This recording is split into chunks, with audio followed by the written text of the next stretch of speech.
of relaxation. Also, you may have thought we had some technical difficulties. Really, we were compensating for Mormon and Hawaiian time to allow you guys all to get here. So, my name is Paul Wilson. I am an assistant professor faculty member in the Willis Center, and I will be emceeing this 2017 Great Ideas competition along with Ricky Rick. Raise your hand, Ricky. All right. So before we jump into everything, we've got a few announcements, and then we're going to have the prayer. Starting off, as you guys might see, this is no small undertaking. To do this sort of competition at this level isn't something that is put together overnight. And so I want to have everyone that's part of the Willis Center, the faculty, the missionaries, the volunteers, our assistants, if you guys could stand and if we could give them a round of applause.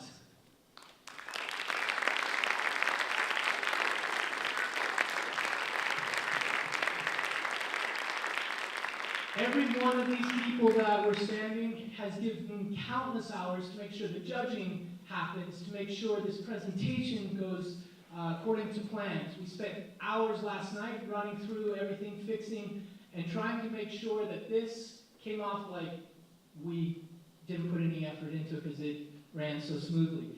With every team, there's several individuals that generally step up and make it really happen. And so I want to highlight really three. First, our academic director, Dr. Jason Earl, who is our fearless leader and has year after year made this competition happen. I'd also like to thank and say a tearful goodbye to Tanya Brisky, who is moved on to greener pastures and has made this for the last 2 years really happen.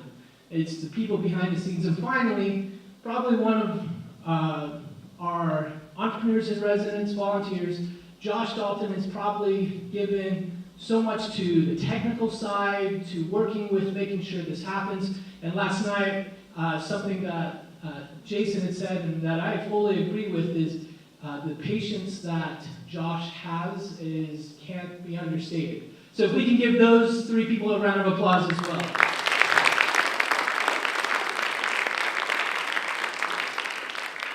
So let me first get some of the rules of engagement out of the way, and also just make sure that we are being great hosts to the Polynesian Culture Center that has brought us in here. They've asked for a couple things. One, no food, no fluids.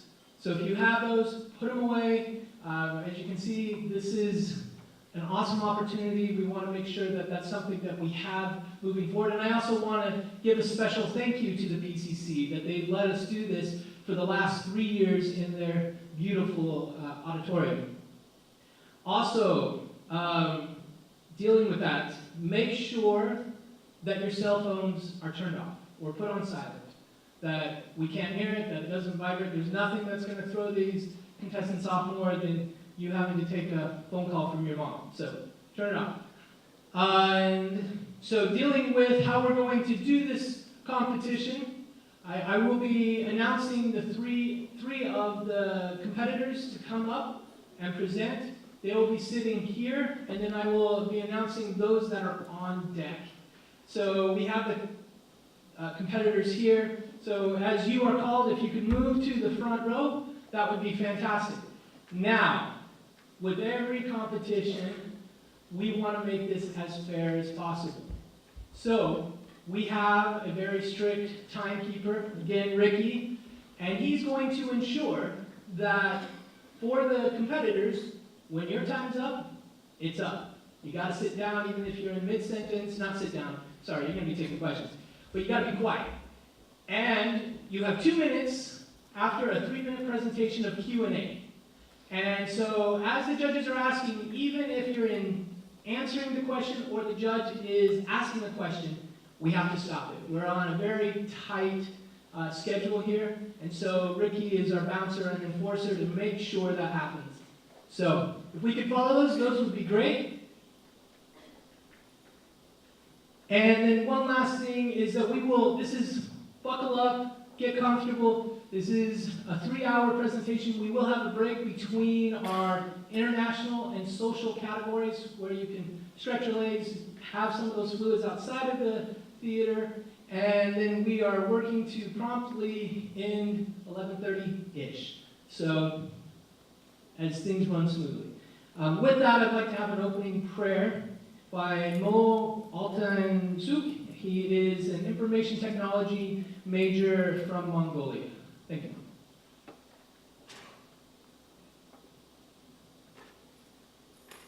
Ja, ik denk dat je iets in zeggen over stappen dat je naar de stappen dat je hoe sterk смотри, что все бухом шкаф чанады графта ойны нигисен период графта самолет штабач цюрих перекусен на вопрос формы выдержана и бас и персонально на гибчурич уже мусями легится прошлым подготовить это же ничего очень перекусен и купили Иисус Христос не реально перекусен. Аминь. Thank you, Mo. And if you couldn't tell, that was in Mongolian. All right. So, starting off, I want to give an introduction to several individuals and couples who have made this possible. Now, if you look in your program here, there are very well-written bios that talk about each of these individuals that I'm about to introduce. And I want to start with Mark and Linda Willis. Now, there's a lot of information here, and I'm not going to do a disservice by reading it to you. So what I've done for the judges is I've asked them to share something unique about them and a business tip that they have for the students. So Mark and Laura Willis, here in one of their unique things, and you may not have picked up on it, but our center is named after them. They are one of the major reasons that we are able to do this competition and our Empower Your Dreams competition next semester. Mark, and another interesting fact about Mark and Laura Willis is that they served a mission here in Hawaii from 2001 to 2004 as the mission president. So, as Mark said in our judges meeting, he said, "You do not know how deep you go into our hearts." They have a deep love for the students here on this campus. Their business recommendations that they have shared for the finalists, they had the opportunity to hear the Willises last night and talk about some very key things that they felt entrepreneurs should know. Sister Willis talked about the importance of focus, pushing away the distractions and being consistent in focusing on what matters. I love how Brother Willis followed up with that, saying being focused with inspired ideas. And he talked about the importance of the Holy Ghost playing in our lives in order to really take us to the next level, and about how we have a purpose in this life, and it is up to us to find it. And so those were two takeaways that they felt that was important that our student body should know. Mark and Laura Willis, they have served and have lived all over the United States. If you look at their bios, just a few of the places that they've been is Utah, California, Pennsylvania, Minnesota. They have 5 children and 20 active grandchildren. So I would like to give a special thanks to Mark and Laura Willis. If we can offer thank yous to them for making that possible. Next, I want to introduce our judges. Now, as many of you know, you might recognize some of these judges. I want to make it clear that these judges, each of them, could have charged tens of thousands of dollars to be here, but they didn't. that they came and volunteered to participate this now. Hawaii, is kind of an extra benefit from being here, but beyond that, they really are here for you. So I'm going to start off with ladies first. I want to introduce Jean Brown. Jean was a teacher here, an entrepreneur in residence for 3 years. We've worked closely, and as with everyone that touches this competition, she has a deep, deep love for the students. Some of the feedback as we were doing the speed networking is Jean is also the hardest judge. Most of the finalists are like, wow, the female judge really beat me up. So, and that's a great way of describing Jean, because she demands you at your best.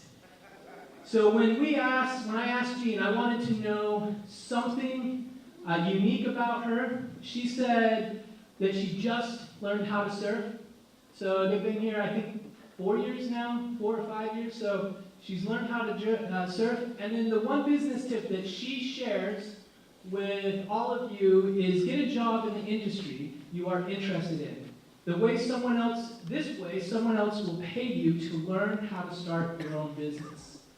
And so I want to make sure that we recognize her husband, Stephen Brown, as well.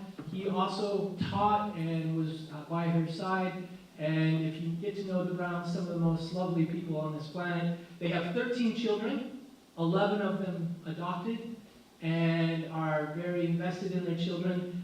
They call here home. They also call Utah and Mexico home as well. Next, we have, it says in your program, Jason Bliss. Jason informed us that his friends and family call him Jay, and has invited us to call him Jay as well. Jay's interesting fact is that he is a collector of antique cars and bonsais. If you ever visit his California home, you'll see this obsession of his bonsais. And his advice to you is dream big and never stop the drive to make it happen. Part of Jay's drive, it comes from his wife, Lindsay, where they have been married 19 years, and his 5 children, and they call California home. Next, we have Clark Miyazaki, and Clark, you may know him from being a part of Stan Stocks, and his interesting fact is, I was yelled at by Kevin Durant's mom after a photo shoot. And he wanted me to emphasize that he was yelled at. And he said this wasn't like a slight rebuke, this was a yelling. His tip to you is, treat every relationship like it could be your next big break. His inspiration comes from his wife, Cammie, of 17 years. They have 4 children, and they also call California home. And last but not least, we have Ricky Ray Butler. Ricky is known in the YouTube industry. If any of you talk to any of the big YouTube stars, we've had multiple here on campus. Devin Graham, aka Supertramp. We've had a lot of them share where they've gotten their start. And Ricky Ray always comes up. The Harmon brothers, they were here also a few years ago. The piano guys, they all bring up Ricky Ray Butler. He is an influencer of influencers, and his interesting fact is that I am a secret singer and songwriter. His business tip to you is know when to give up an idea. You will know if an idea works when you start executing. If there isn't any way to improve the idea, find a new one and do it fast. Ricky's inspiration comes from his wife, Dacier, and his 2-year-old daughter, Penelope, and they call Utah and California home.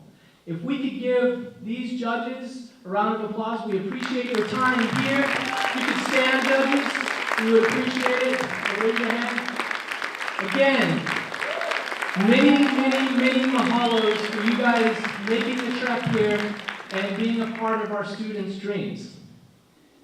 Now, before we begin, Ricky, do you have anything you want to throw out or do? Oh, there you are. Put him on the spot.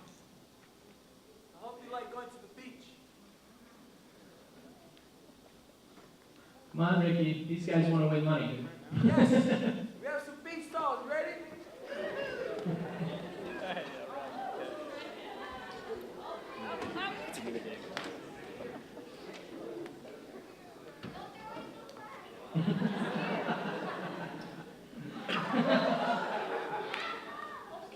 All right.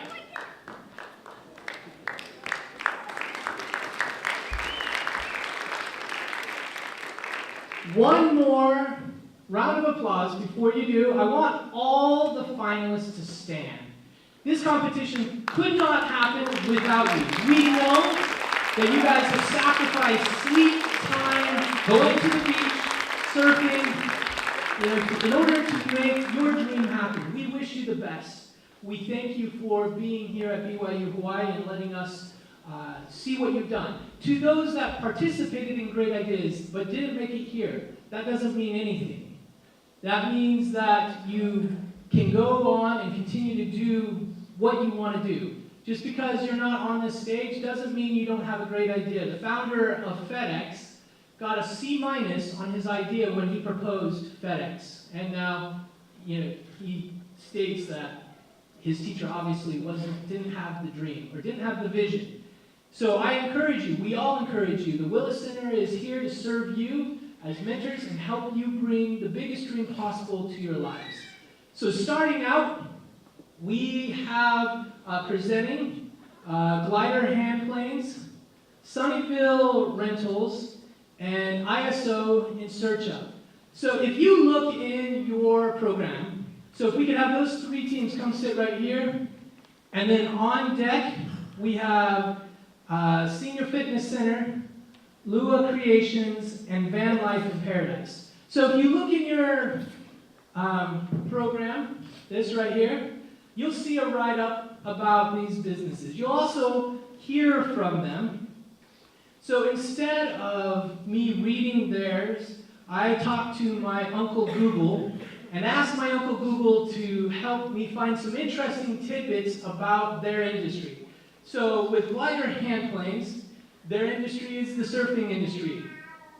So from Uncle Google, the first account of surfing was given in 1778 by Captain James Cook when he saw it being practiced in Hawaii. Cook wrote, "I could not help conclude this man had the most supreme pleasure while he was driven so fast and so smoothly by the sea."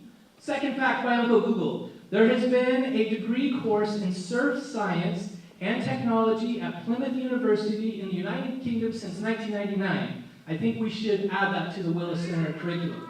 I think we would get a good turnout for that. So, next we have Sunnyside Rentals. Their industry is the college students. That's where they're focusing, particularly here on campus. Interesting fact, the average college student attends 62 parties a year. I know here at BYU Hawaii, we attend more, but without alcohol. Another interesting fact, 775,000 male students enroll in college each year. 1.5 million female students enroll each year. And those that don't know our enrollment rates, we have 3 women per 1 man. So we have higher averages than that.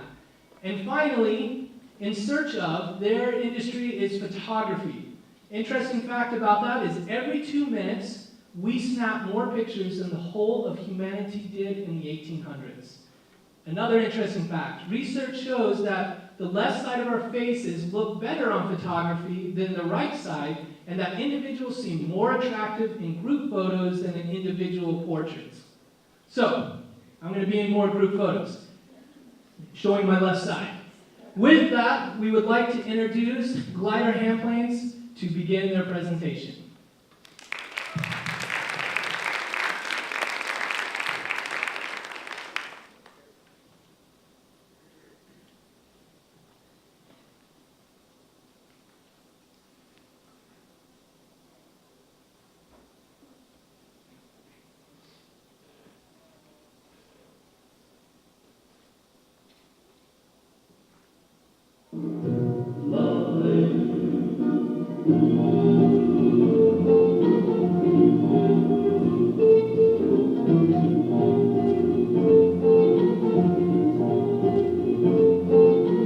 I'm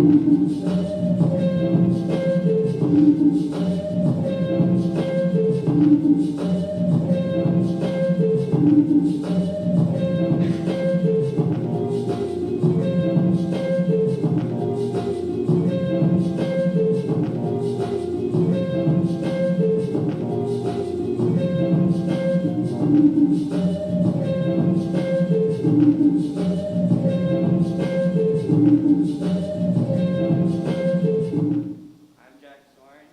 And I'm Patrick Calderon, and we're gliding airplanes. Guided hand planes is a body surfing hand plane that allows anyone at any skill level to glide down the face of the wave and even get barreled. We come from the North Shore of Oahu, the mecca of surfing. We are associated with world-renowned professional surfers and plan to use their broken and old surfboards to shape down into an authentic hand plane, connecting you with the pros, allowing you to experience a little bit of what they experience. Each year, there's hundreds of boards that break on the North Shore of Oahu. We can find them in public beach access, trash cans, and in our landfills. As more and more people come and visit Hawaii and surf, the more and more broken boards we'll have. As the volume of recycled material increases, we have more materials to use for free as they're donated and as we make contracts. But we know, as we grow and expand, that eventually these free materials will deplete.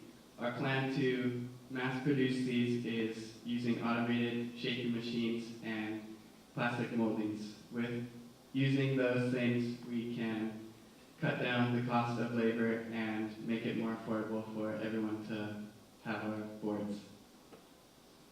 We're currently working with professionals like John Florence, meeting with his team in order to create our pro model to connect with him and Hurley. We sell our hand planes in 3 different models. Our pro model, which sells at $175, our team model, which sells at $125, and our entry-level model that sells at $100.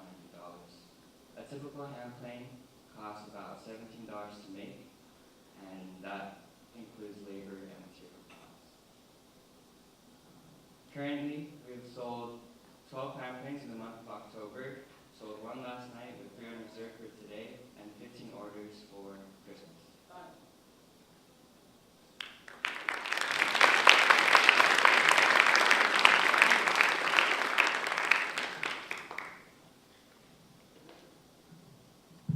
I love the access to pro surfers and think that could be a great marketing promotion.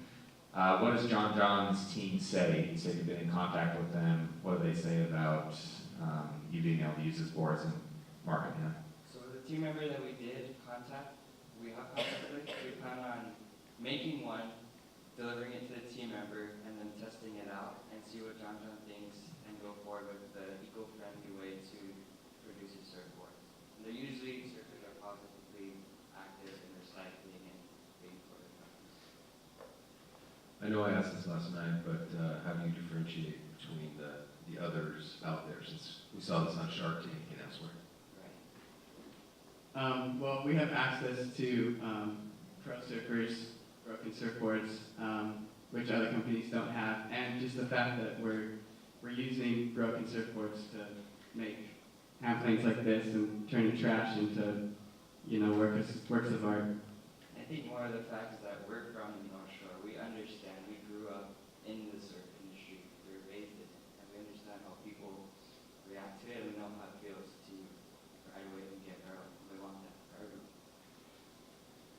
Let's say you were to get 200 orders. Would you be able to fulfill that today? We'd be able to start today. How long would it take to fulfill that? Hard to say because we've only had 12 so far, but each board takes about a week, and we can work on about 10 at a time. Jack is my numbers guy. I failed at math, so. But yeah, typically we could probably do it in about 4 months with 9 hours. Just right.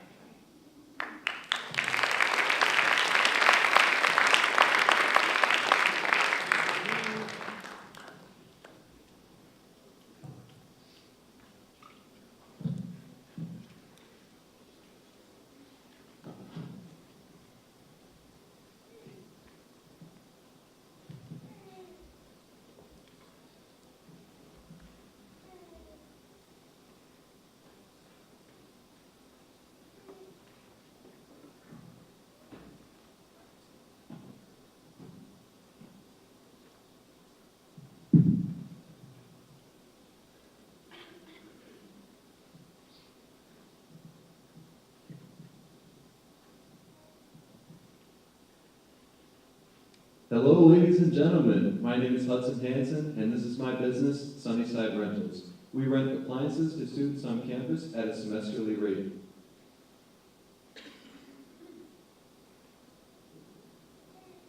This is the average college student in a nutshell.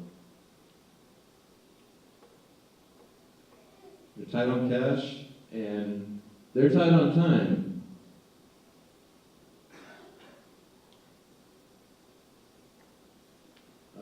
Here are some of the costs that the average college student has.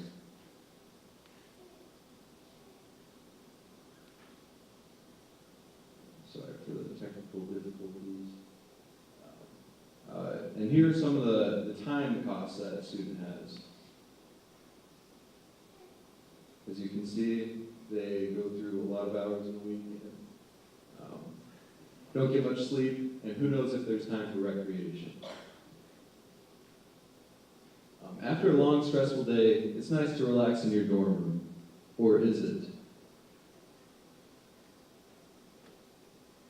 Little do you know, the holidays on BYU Hawaii don't have air conditioning. It can get pretty hot sometimes. This is why there's a need for appliance rentals. 90% of students aren't able to drive to their homes. So when there's summer break and they need to take their stuff home, they either have to ship it for a ridiculous price or store it. And many students leave after a year or two. This is where Sunnyside Rentals steps in. We rent fans, mini fridges, blenders, irons, and ironing boards.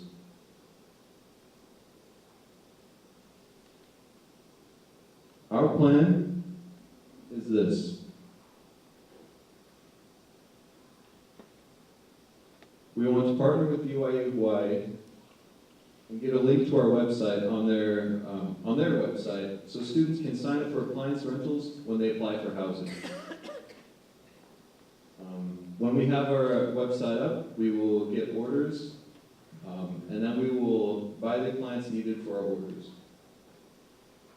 And we will offer you delivery and setup fees. There are many reasons why I think we will be successful. At Hawaii, I have access to a lot of entrepreneurs. School is filled with students coming in and out. You can always have new students coming in. And by partnering with the school, we will always have, we'll lock out competitors. Students come to Hawaii for a lot of reasons: to have fun, to socialize, to meet new people, but they don't come to school to shop for appliances. So, rent from Sunnyside Rentals.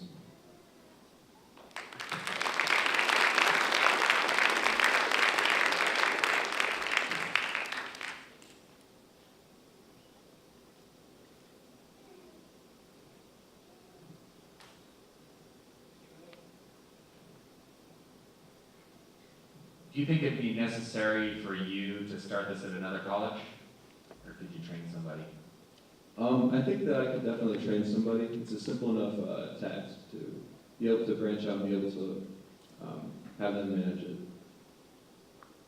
How much do you think you could make per college? Per college, this is a small campus, but within the first year I plan on making $37,000. I believe per campus I can make about $50,000, given that this is a small campus and other campuses tend to be larger. Have you had any discussion with the administration about being able to market with them? I have not. I think this is the first step to prove that it's a good idea, is to be in this competition, become a finalist, and then I would propose it to BYU Hawaii.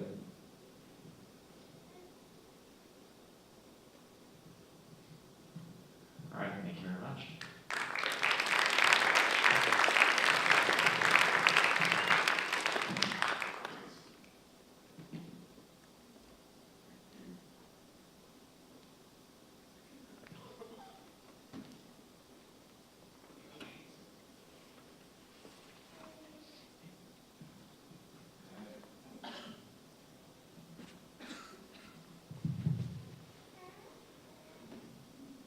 We are ISO in search of a better way.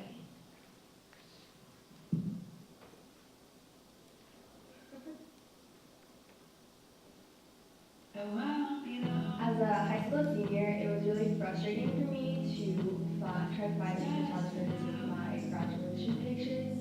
And I wish that I would have been able to search on some specific website that had a way for me to compare portfolios of photographers so that I could find a style that matched what I wanted to portray in my pictures. So as photographers ourselves, it's very, very frustrating to hire a client, and the client is upset with their photos.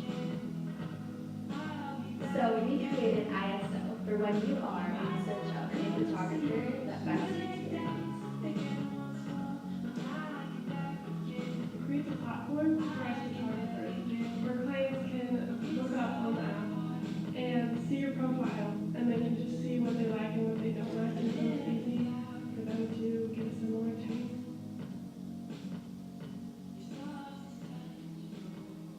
The relationship between the photographer, videographer, and the client has always been confusing, frustrating, and a little hard to establish. Which is why our solution is connection. With ISO, the client is able to compare different portfolios of certain photographers and videographers to find what they like, contact them directly through the app, and complete their search for the perfect service provider.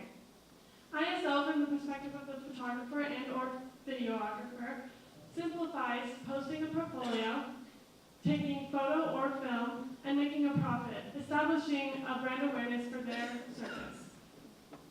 The app is also beneficial for the client to have multiple service providers in one area. Have you as a client ever wished that there was a better or easier way for you to contact a photographer or videographer by location or where you meet them? It's the app that people were unaware that they needed. Nigel Merrick, a professional marketer for photographers, once stated, "Marketing means competing and earning interest Marketing means competing for and earning the interest and attention of your ideal client."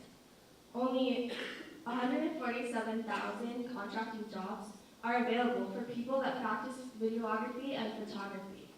Part of our ambition is to provide jobs to the other 40.7 million. Any of our membership plans included in our financial strategy cost less than the average marketing method and will yet lead to more jobs and more clients.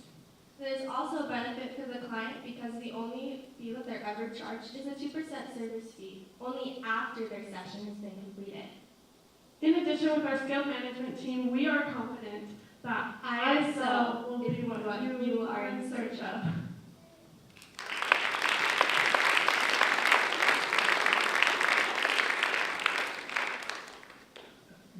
Hey, great presentation. Do you guys plan on focusing local first and then expanding globally? Or are you immediately going to try to target all photographers and people out there? Our plan as of right now is to start in Body A and work our way around the United States and then hopefully go global. However, we did interview a couple photographers just around the United States to see if they'd be interested in something like this, and only one out of the 15 photographers that we interviewed said that they wouldn't really like the idea or wouldn't use it. Great presentation. I like how you synced that up at the end too. That was pretty cool. The one photographer that didn't like it, what was their reasoning? The reasoning was that they already get enough sales through word of mouth and they don't really need to spend extra money on marketing.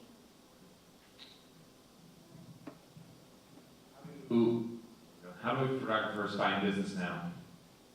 Most photographers nowadays do word of mouth and through social media, which is difficult with Instagram and Facebook's new algorithm. It doesn't just come up as you post it, it comes up as popular feed. So, for example, one of my photographer friends, she's pretty professional, and she said that with Facebook's new algorithm on Instagram, she used to receive about 600 likes and views a day, or 6,000 likes and views a day, but now she only receives about half that much. Who will do your app development?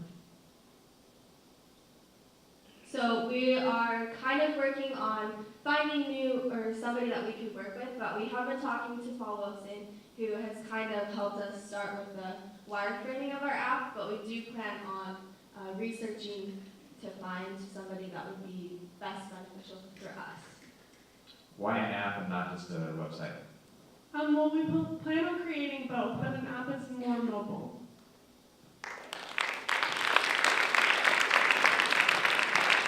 All right, thank you so much. Next on, coming up is Senior Fitness Center, Lua Creations, and Van Life Paradise. And just so you're aware, this competition is broken into 4 categories. So we have domestic, international, social, and we've opened this up to the community as well. And so we will, the next ones that are up will be concluding on the domestic. On deck is Shaker Events, Culture Discovery of Mongolia, and Bellflower. So while we're getting a little bit of this put together for the next 3 contestants. So Senior Fitness is focusing on senior health. According to Uncle Google, there are already 55,000 Americans over age 100, and by 2050, the number of centenarians will reach 600,000, roughly the population of the entire state of Vermont. Also, as per the Guinness Book of World Records, Janae Louis Calmet was the oldest human who lived for 122 years and 164 days. After we have Senior Fitness, the next one is Lua Creations. Their industry is ties and fashion. Interesting fact, the necktie originated from a silk scarf worn by Croatian soldiers. It became known as the kraviet. And then Marv Beloff invented the wooden bow tie in 1993. He sells 9 basic homemade styles and insists that the only things that you have to worry about when you wear them are termites and fires, and that's a direct quote. And finally, Van Life in Paradise. They focus on VW bus and travel. Over 10 million VW bus camper vans have been built. If you stretch them from one end to another, they would span across the entire globe. And the most popular color of VW bus camper vans is light blue. In fact, 20% of the T2 style were made in a light blue color. All right, with that, let's welcome Senior Fitness Center. Thank you.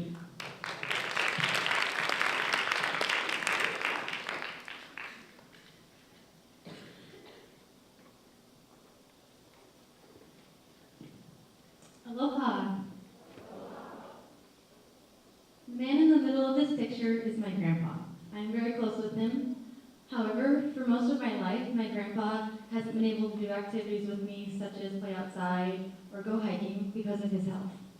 Now I want you to think of somebody in your life who is like my grandpa. How different do you think your life would be if that person could do something like this? Do you think it would enhance your relationship with them? Or your bond? Maybe you had this relationship with them when you were younger, and maybe you want your children to have this relationship with them. I study EXS, or exercise science, here at BYU Hawaii, and I have been researching physical activity in seniors, and I have found that there is no such thing as starting too late. Even if somebody is in their 60s or 70s, they can rewind and they can build up balance and mobility and continue to strengthen their body over time and thus create a quality life. However, advancements in healthcare have made it so we can keep people alive till they're 100, which is amazing, but why would it be amazing if they're miserable for the last 30 years of their life? Why not make it so they can live a quality life? I want to start a senior fitness center that makes it so seniors have a community where they feel comfortable to exercise and safe to exercise, because there will be a physical therapist on site who can create workout programs for them that are specific for their needs. There will obviously be competition for me. There are obviously physical therapy clinics and fitness centers out there. I have a competitive advantage, however, because I'm combining both together and focusing on a demographic that is increasing rapidly. There will be on-site physical therapy, which I will be able to contract with insurance companies, because prevention is something that is becoming much more well-known and to improve overall health. One marketing strategy that I have is to connect with nursing homes and healthcare administrators who focus on a senior sector. So I want you to think about that person. If they were able to continue and work out in the senior fitness center, they would have a quality life, you would improve your family relationships, and your community would improve as a whole. Thank you.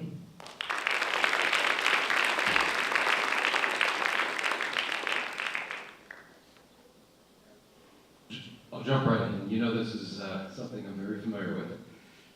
I love the idea of the central focus of the physical therapist.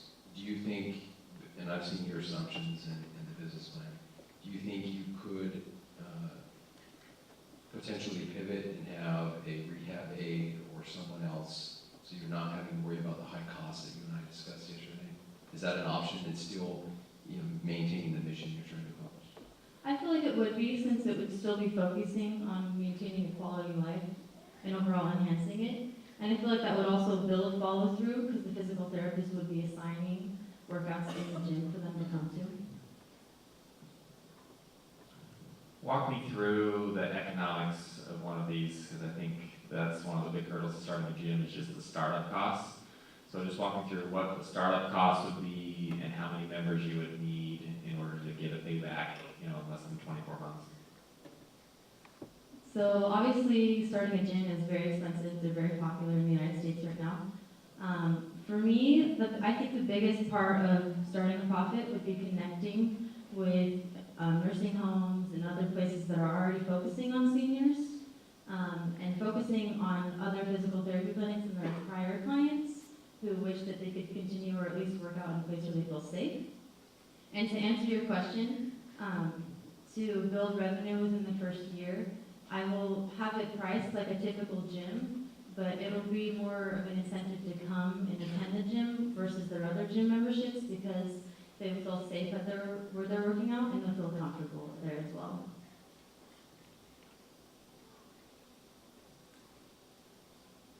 All right, great job. Thank you.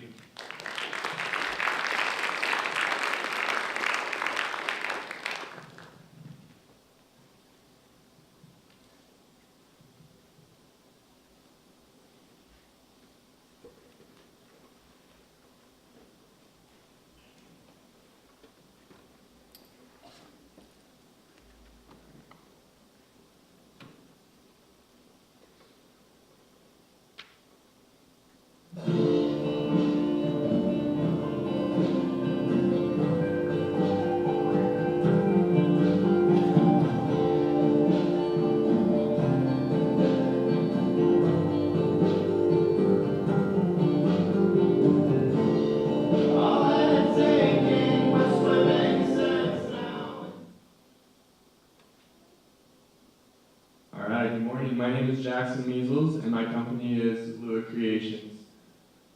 What we are is a necktie brand with a unique focus on marketing. I'm an action sports enthusiast, I always have been, and these are two worlds that have never really been meshed very well. So my unique approach is with surf culture, motorcycle culture, skateboard culture, all these things that I love to do, kind of combining with the business and classy world. I'd like to rewind a little bit and talk a bit about how I turned my hobby into a business. A little over a year and a half ago, I started sewing my own ties, just out of fun. I like going to the fabric store, I buy my own fabrics, I bought these really cool floral prints. I took apart my old ties and made patterns, and I started sewing these ties. I'd wear them around, I'd wear them to church events, school events, weddings, whatever. People were asking me all the time where I got them, and they were asking me to make them for them. And as you can see here, I got a little overwhelmed with how many people were asking, and so I looked into manufacturing these ties and these types of prints and patterns. And this is what I came up with. I came up with a manufacturer based out of New York that works in China. So they have a factory in China as well as New York. I chose to go with a factory in China for cost reasons. And these are some of the patterns that I had printed. They sell online for $25, and I'm looking to get you retail. We'll sell them for $12.50 to the retailers. Obviously, competition is out there. The tie is not an invention that I came up with. However, we do have that unique edge with the marketing approach that's never been done before. This is a picture that we did here. This is my little brother on his motorcycle. People at Sandins were going nuts that we were wearing suits out there doing this little marketing campaign. It was really fun. But yeah, this is something that people haven't seen before.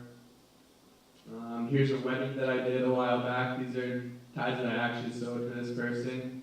But the market is out there, the market is big. I've done the research on it. I do have sales. I've sold about 100 ties on my website. And I recognize that the breadth of the market is really huge. Millennials are moving into the workplace, and they like to dress up, and they want a brand that they can get behind. So that's what we are. Thank you.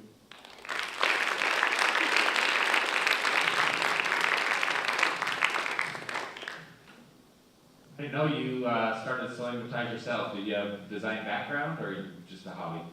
No, just a really good mom with a sewing machine. Taught me how to sew.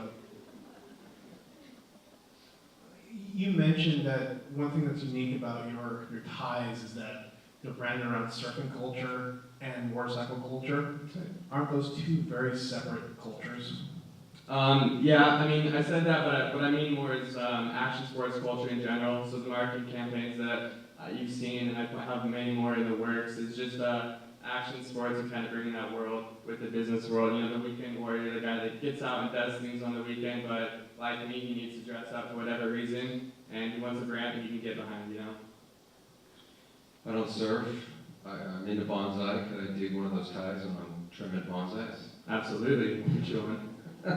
You know, Clark asked this question of another group, but how quickly can you turn around and mass produce the ties?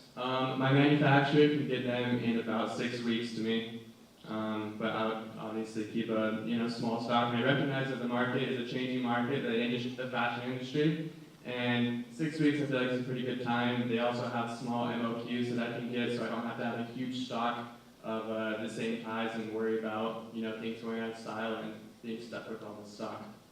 Who are your target retailers being in this kind of action sports but dressy tie space? Yeah, retailers? absolutely. I've some of the ones that I'm thinking of are Pakistan and Zoomies, places like this, where you can get the cool the stand socks and things like that. Never heard of that. Never heard of them, right? But yeah, places like that. But I was talking to you guys yesterday, and you actually mentioned that you would recommend sticking to your own online sales and creating your brand first and then an image. And so that's also a route that I'm going to consider moving forward. Very cool. Great job. Thank you.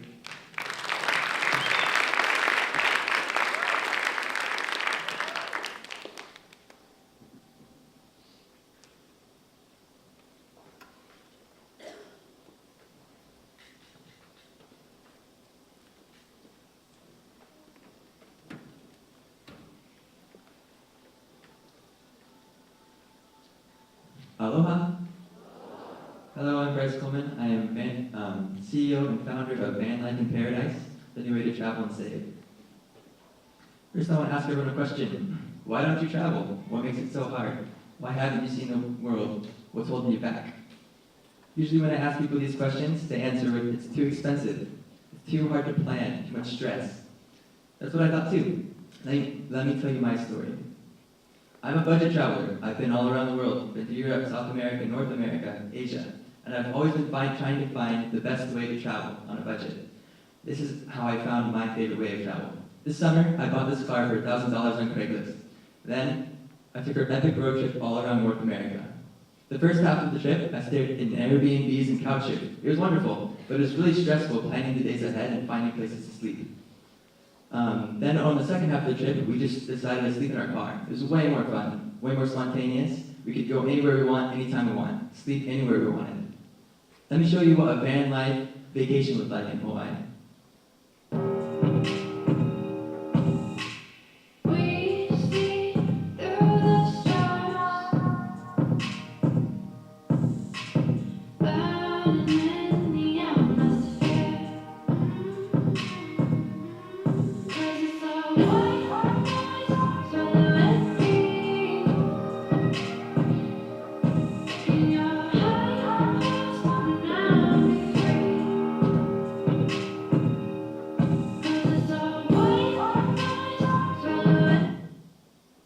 So this is the Blue Dream, my new van, the first in my fleet of van life RVs.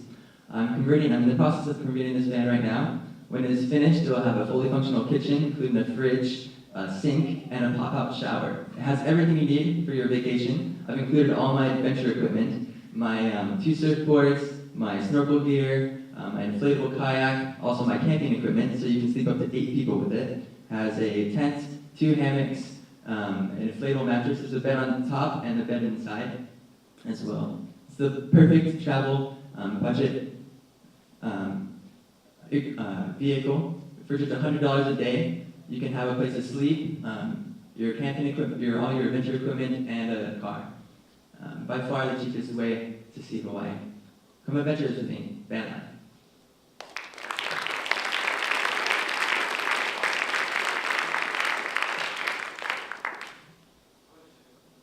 How much did it cost to get your van converted all in? Just under $2,000, Including the cost of the van? including the cost of the van.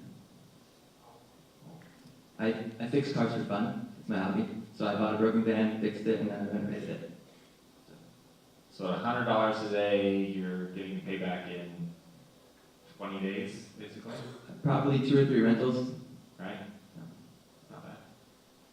I could just picture all 7 of my kids, there are all 7 of us in that van. I'm not sure my kids want to picture that.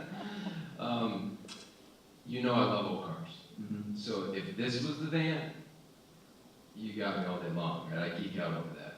How do you convert to having something more iconic like that versus the blue beast that you showed it? At first, I'm planning on just renting out my Blue Beast for budget travelers, focusing on the college market. And then once I have more revenue, I'm planning on buying the more iconic Volkswagens. There's actually 7 on the market that I've been bartering with on Craigslist right now. I've gotten one down for $3,000. Once I earn $3,000, he said he could give it to me.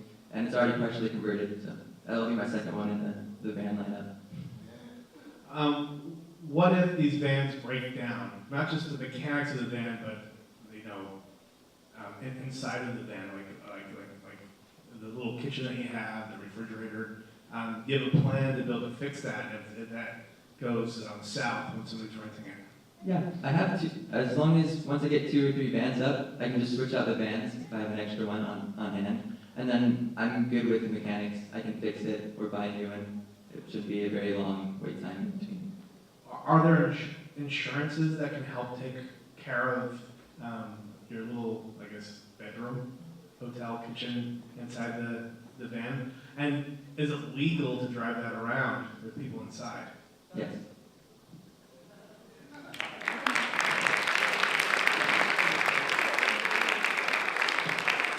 All right, let's give another round of applause for the domestic category. Great. Now we're moving on to the international categories. First up is Shaker Mints. Then we will have Cultural Discovery Center of Mongolia and Bellflower. On platform is Everyday Counts, Fast English Online, and College Cloud. So let's give a little bit of the industries of the ones that we're about to hear from. Shaker Mints, one of their industries is protein shakes and focusing on the people who have protein shakes. An interesting fact is that there are different kinds of protein powders that have different effects and purposes. Whey is fast absorbing, so it is suggested to consume post or intra-workout. Casein is slow absorbing and suggested to consume midday or closer to bedtime. Then we have Cultural Discovery Center of Mongolia. Their industry is Mongolian tourism. Mongolia is famous for the romantic way of life. It's one of the world's few remaining nomadic cultures, and it's estimated that between 30 to 40% of the country's people live in the country. Mongolia's nomads are herdsmen surviving by farming livestock such as camels, cattle, and horses. And then finally, Bellflower is focusing on weddings. Queen Victoria is credited with starting the Western world's white wedding dress trend in 1840. Before then, brides simply wore their best dresses. Also, the tradition of matching bride dresses dates back to Roman times, when people believed evil spirits would attend the wedding and attempt to curse the bride and groom. Bridesmaids were required to dress exactly like the bride in order to confuse the spirits and protect the bride. All right, so now I turn it over to Shaker Mints.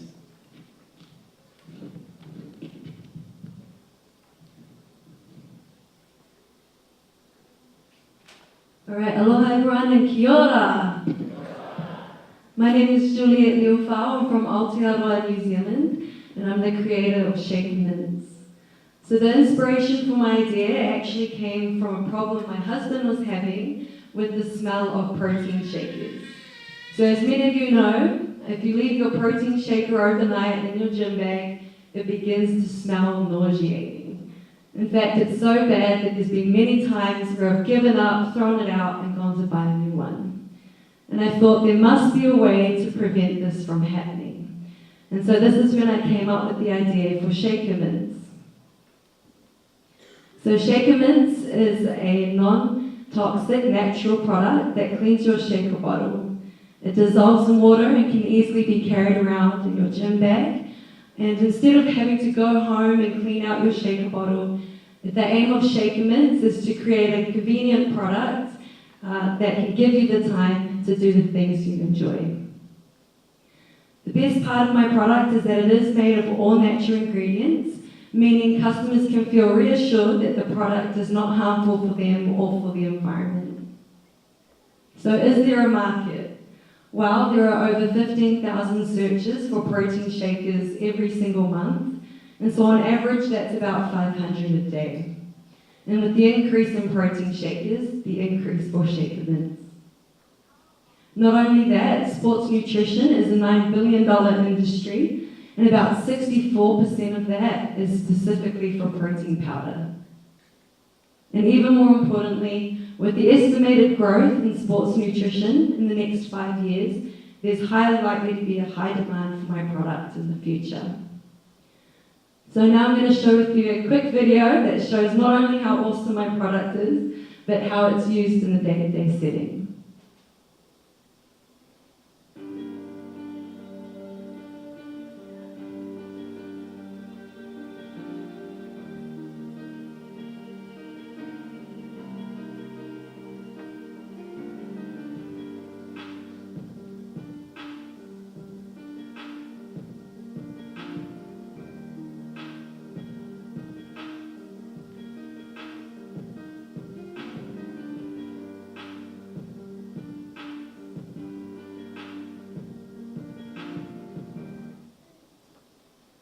So I understand the importance of time, especially for those who live busy, active lifestyles. But like I mentioned before, Shaker Mints gives you the gift of time, so that you can spend it doing the things that you love. Thank you.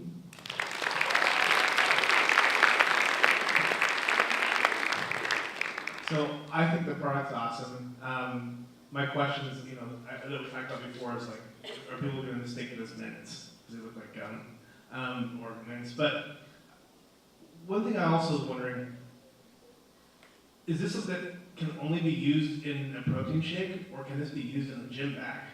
Yeah, I love the question. So I started thinking of this idea kind of like as a way just for this target audience, but as I've kind of worked on it and talked to other people, a lot of people have been like, oh, this would be perfect for camping and when I go out hunting, because it's such a portable product that you can carry around with you, especially for backpackers that are constantly carrying around their essentials with them. So yeah, I think it's definitely got potential for future markets as well. But it has to be used with water, right? Yes, it's a dissolvable product, yeah. Good job. And where are you at with the patent? I'm still working on it and still looking at the paperwork. But the first thing I want to do is probably to get the best recipe as I can. How much does a protein shaker cost? They're about $10 for like a generic one. If you're going for a better brand, it can range up to about $15, $16. And the shaker mint would be, if I remember right, $12 for 10? Is that Yes, right? that's right. Okay. How often do you think the average gym goer that does protein shakes would use a mint? Like once a week, every time? The goal would be to have it in your bag for those days where you're going straight from the gym to work. Sometimes it's not always like that, and you have your shaker bottle, you can go home. So probably like twice a week on average, maybe. Okay, so the mint would last a couple months, Yeah. probably, the one package of mints. Okay. How often does your husband replace his bottle? Well, it's usually me. I'm the one that usually cleans it, so I'm the one that would usually throw it out. So I've kind of limited to getting at least just 1 month. If it goes over that, there's no way I'll get them by me.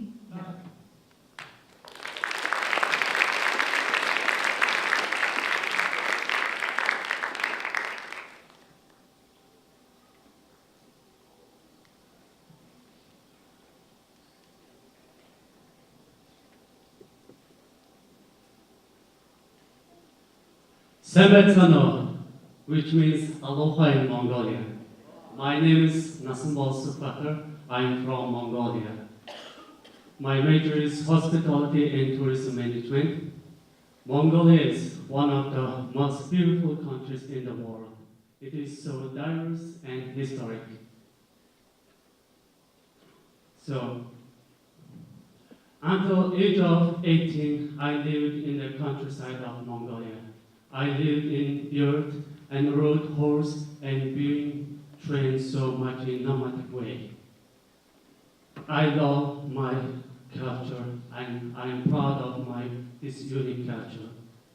One of my dreams is to share this unique culture and remaining nomadic lifestyle with the world.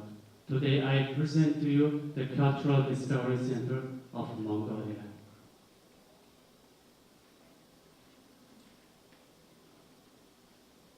Mongolia is a country which is extremely rich in history, culture, and heritage. The Great Mongol Empire was one of the largest empires in ancient times, stretching from the Pacific to the Adriatic. Today, Mongolia consists of over 20 different tribes, and each of them has their own culture, dialect, and lifestyle. Most of Mongolia remains undiscovered by Western visitors, and even us Mongolians. Over 500,000 visitors come to Mongolia to experience our distinct culture every year. However, they travel thousands of kilometers to discover these treasures on dirt roads. With minimal infrastructure, travel is difficult and dangerous. Roads are rough, hazardous, and at times impassable. The elevation changes dramatically, and travel is affected by adverse weather. Unimproved roads on mountainsides and in river valleys make mobility difficult at best. My solution to the difficult travels is to bring these different tribes together in one spot, where the culture can be shared and taught. I would like to create a place where 5 of the unique tribal cultures in Mongolia will be presented in dance, story, lifestyle, and food. Visitors would experience true Mongolian hospitality and traditions at the Cultural Discovery Center of Mongolia, which is located just 45 minutes from Ulaanbaatar, the capital city of Mongolia, where most travelers begin their journey.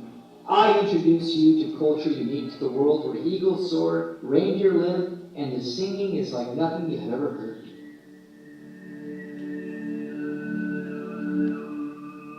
No.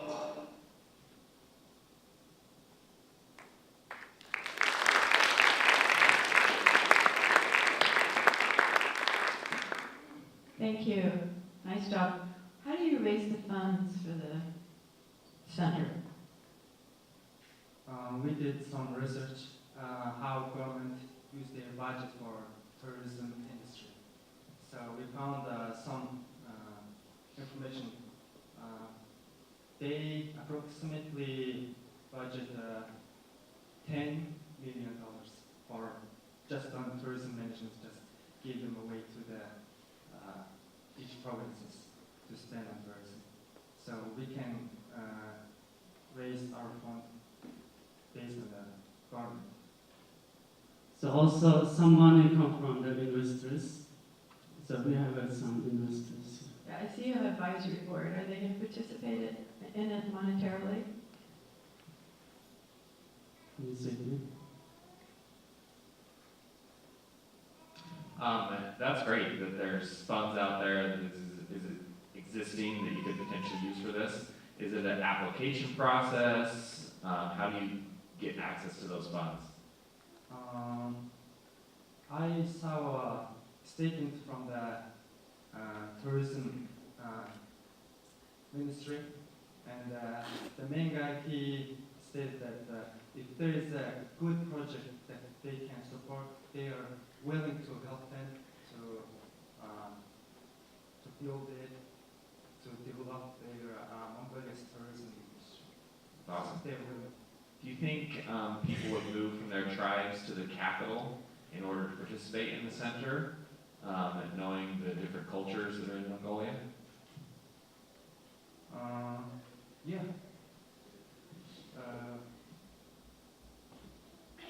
Excuse me? No, it's good. Yes is the right answer. Any other questions? Oh, can I? Thank you. Good job.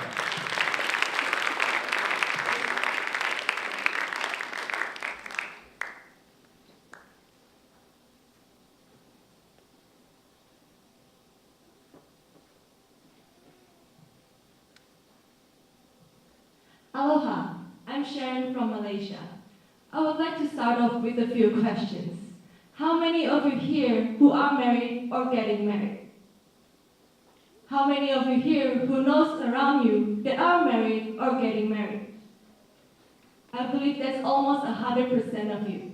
Let me tell you something. The business idea that I have today is going to affect your lives and also the lives of the people around you. There is a statistic given by Glamour magazine. They said 82% of women regret about their wedding day. 82%, that's a lot. And what is their biggest regret? It is actually their wedding dress. A third of the women said they would change what they wore if they could. On top of that, 42% of the women said they spent way too much for the wedding dress. Let me tell you, I am here to change this. I have a solution to all of this problem. The solution is Bellflower. What is Bellflower? Bellflower is a website where you can personalize your own wedding dress. Do you know how much does a wedding dress cost?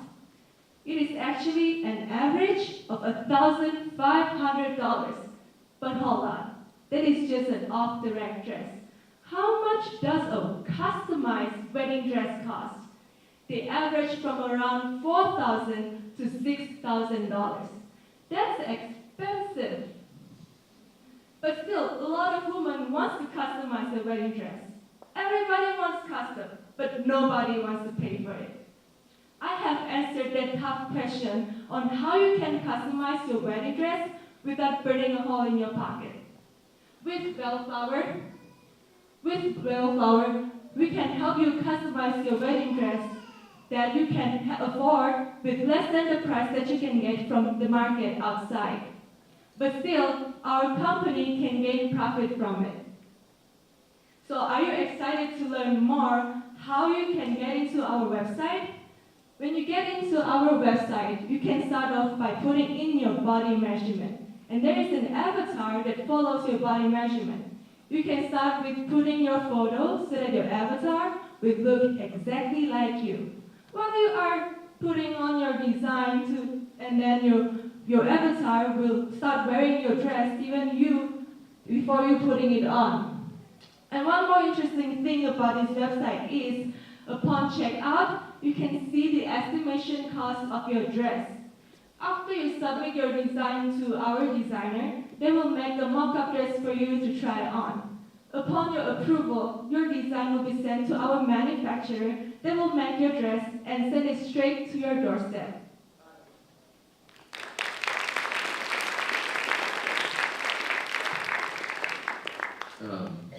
Love the idea.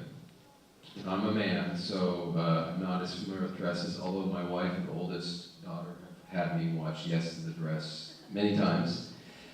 Is there something you miss in not getting together and being at the store, and the camaraderie, the excitement and disappointment if it's the wrong dress? How do you capture that through the web-based purchase? So the website, you can see patterns of the fabrics that you're using, and also you have an avatar where you can imagine yourself wearing it. And also after you submit your design to us, you can get in contact with our designer that will send you samples to try, like the samples of fabric that you can see for yourself. Nice job. I had a question yesterday, and you indicated you may be sending out a sample dress and swatches so that they can look at it and try that on and see. Is that correct? Yeah. Like a mock-up dress? A mock-up dress. And then who is going to develop your website? Or how are you going to do that? I will need a website developer to help me with that.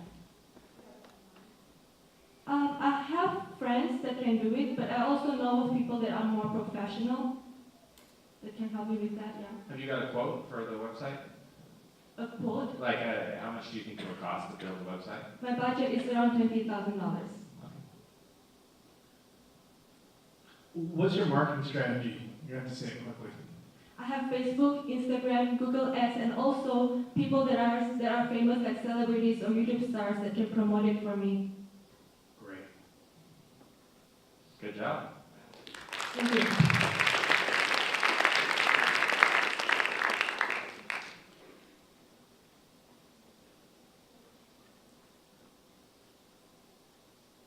All right. So Ricky, I think it's time to throw a few more, get you guys moving and grooving on this. While he's doing it, let me tell you who we have coming up next.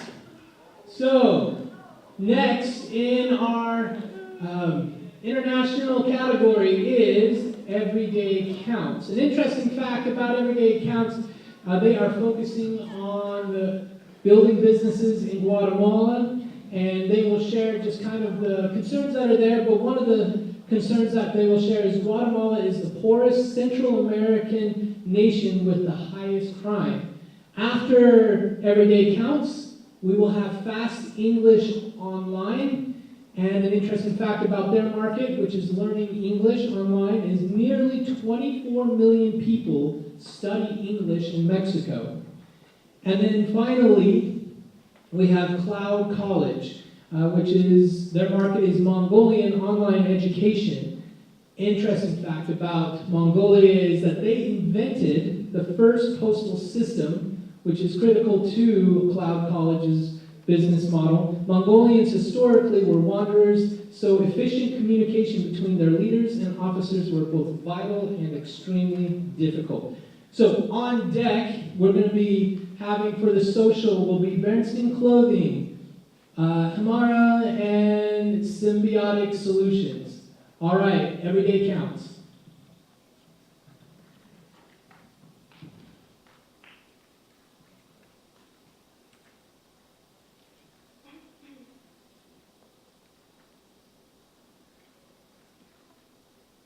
Imagine living in a place where a cycle of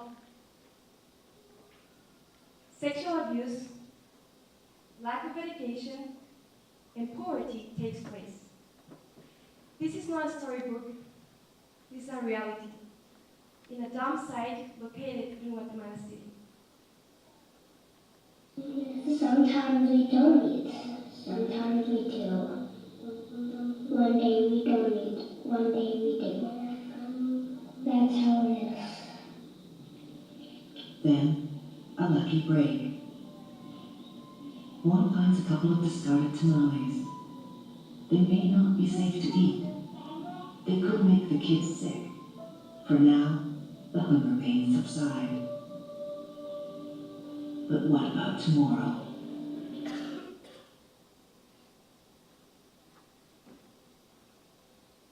Children cannot go to school because they need to work with their parents, recycling and separating garbage.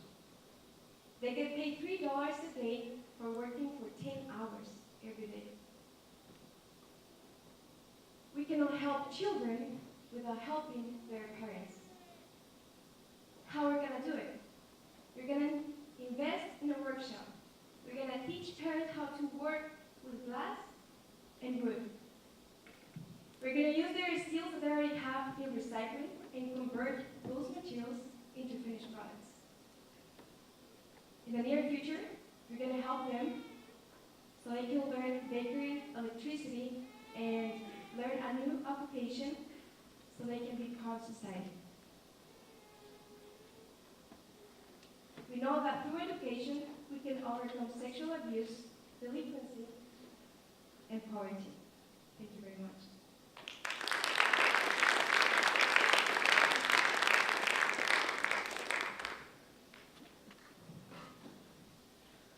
I love the motive behind this. Where I have questions is, how is this going to self-sustain? I think it's great that we train people to create products, but how do we know that those products are going to sell and that they're not going to end up wasting their time, creating something that's not going to make them money? Yes. As I mentioned, we're going to start with glass and wood, and we're going to sell those products for $15 instead of getting like $3 a day. And we're going to start with those things because it's easier to get those materials from the dump site. And in the near future, as I said, because the projects focus in training, because they want to be part of society, but they don't know how to do it, where to go. So we're going to educate parents and teach them to have a new occupation so that the kids can be able to go to school and have a better future. You're pulling on my heartstrings. Started my first company based on an experience with my son in pediatric. Bare minimum, I know we talked about this yesterday, but what would you need for startup capital? For startup? Startup capital, how much cash would you need? We were talking about 3,000, that's why I'm competing right now, but it's going to be a reinvesting. It's going to be like non-profit, but we're going to teach parents to start their own businesses. And we want to take them out of that place and just take them into society. You're kind of talking about two businesses, one the product side and other the training. If you had to pick one, what do you think would be more beneficial to the people that you're talking about? To train them in a career or to train them how to create products and go through the sales cycle? Thank you for that question. It's very important, and if you know Guatemala is very low in education, so I will go in training because people they don't go to school.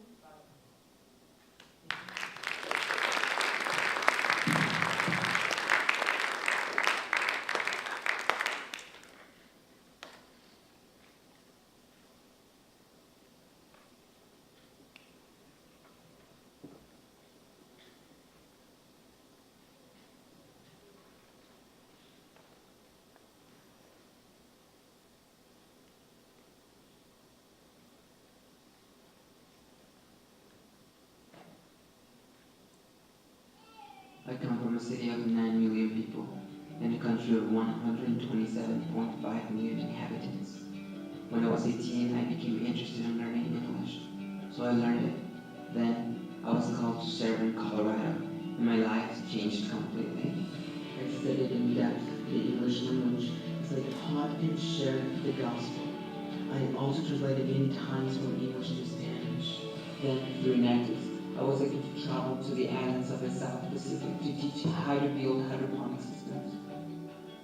I learned so much from their cultures, and there was one thing I noticed that these countries had in common, and that mine didn't.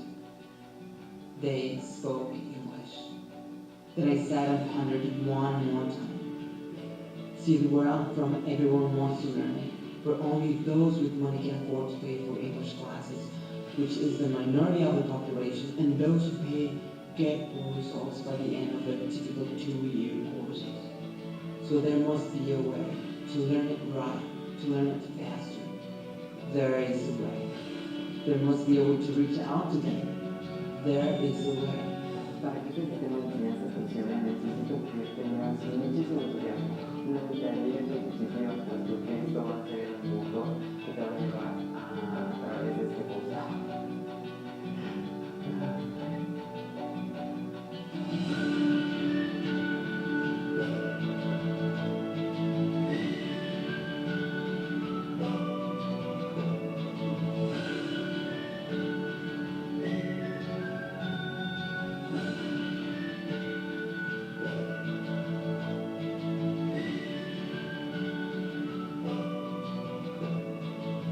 Knowledge opens doors to better opportunities. Opportunities that my people need. We already started with the first videos, and when we're finished, we are planning on teaching it first to those that already paying but aren't getting good results, and also we want to teach it to the members of the church so we can they can increase their possibilities to provide for their families as well as to serve in their callings of church. And ultimately, we want to reach out to the high schools and elementary schools so we can implement that methodology as well so they can learn English. Our main focus isn't like the current existing competitors that we have, where their goal is in making business, therefore keeping the clients in for 1 to 2 years with poor results, but rather our focus is on getting our learners and clients to be successful with a strong grammatical base, and our time frame is from 7 to 9 months. In addition to that, a strong part of our methodology is in allowing or giving the opportunities for our learners to actually apply and use what they're learning.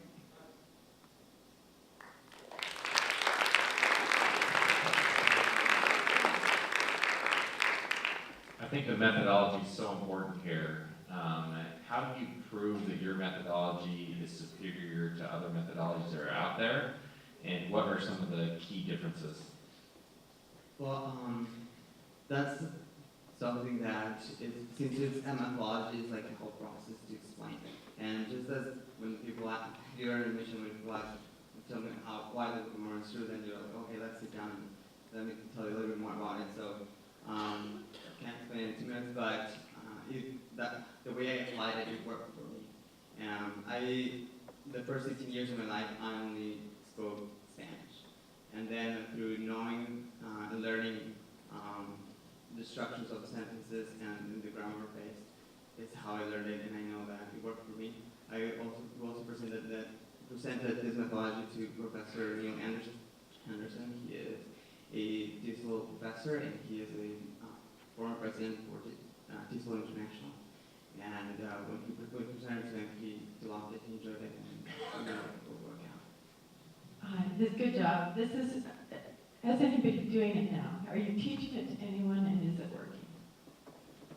No, currently I'm not teaching it to anyone, but that's the plan to teach it. And both of us, so Alex is actually a marketing major and I'm a TESOL major.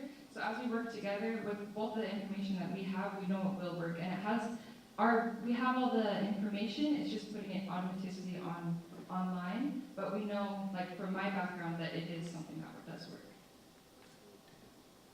I would give one suggestion. Figure out how to explain in 30 seconds what makes you different from other language learning services, because it's a very saturated space, and there's thousands of companies competing here.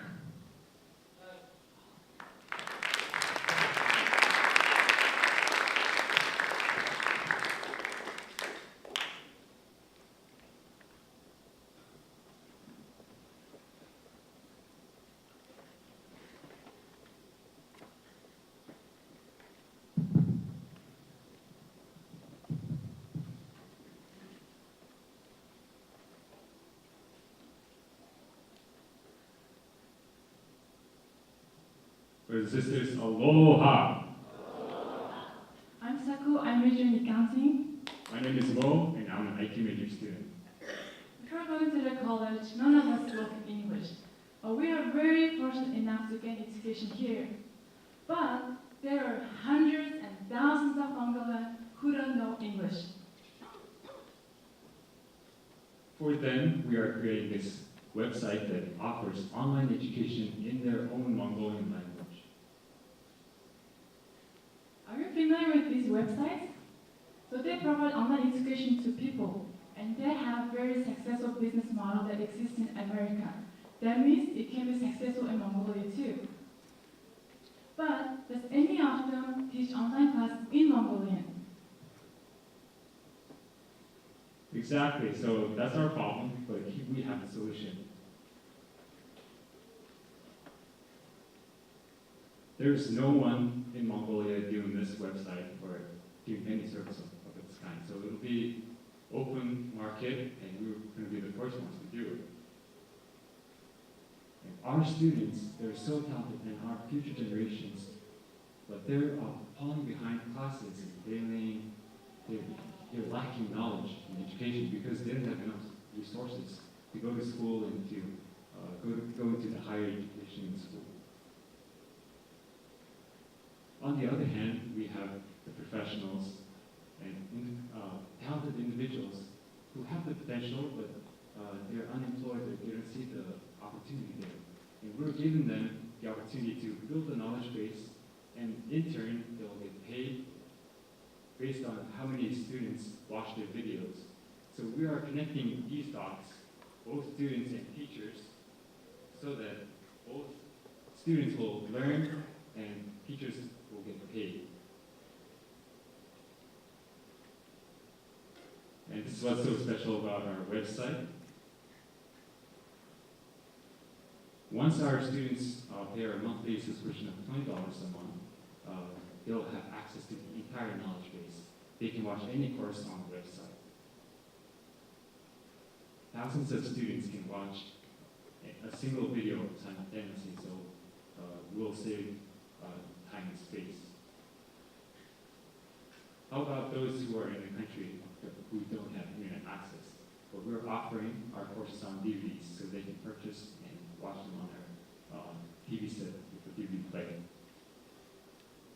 And it doesn't cost a single penny to make the same course over and over again. We're targeting to K-12 and also college students, and also anyone who's interested in learning. And as we start our business website, we will meet with the State Education Department, college and school, and use social media to reach to our public.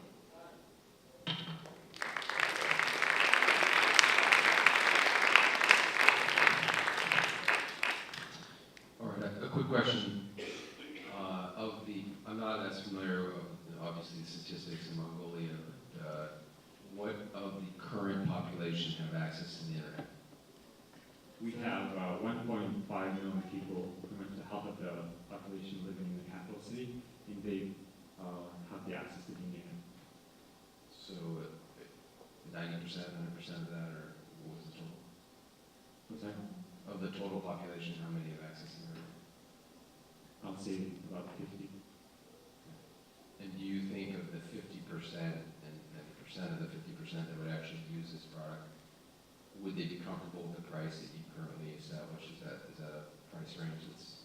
Definitely. Our economy is bad, but growing up, my parents never hesitated spending $10, $20 on my education, even though we didn't offer any luxury. Is there a certain market you can go after? Right now it feels so big, education. Are you teaching English? Are you teaching software development? What is you call it the beachhead market here? What's the first market you can go after and succeed at? Exactly. So math, computer science, and those that are higher demand, those subjects will be the first priority to start off our project.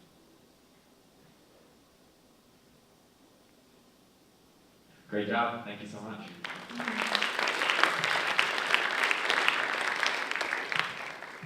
All right. So we are going to take a 5-minute break as we get prepared for the social and community categories. And so please come back. The bathrooms are on the outside, and we'll announce when we have about 30 seconds to get in your seats.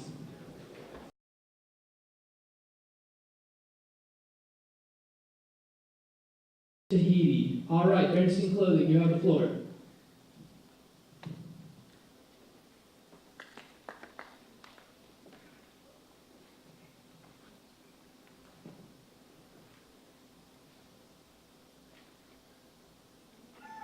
Hello, my name is Cynthia. I am from Oaxaca, Mexico. Every day I wake up at 5 in the morning. I start my day preparing a breakfast for my children. I then help them prepare as they set out on the journey to school for the day. As my day continues, I clean, do the dishes, wash the clothes, and sweep the floors. I then prepare dinner with what I have so that we can eat as a family. When the sun finally sets, my day is not yet over, and I still long to do what I love.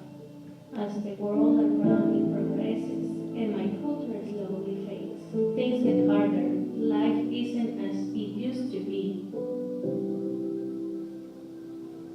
But through all these, like a flower in a desert that still finds a way to bloom, I'm discovering a way to nurture my passion and cultivate my creativity, to empower, preserve, and share my culture in a new light, to provide for my family, to bring music to my life, to love more, and to inspire those in a foreign land.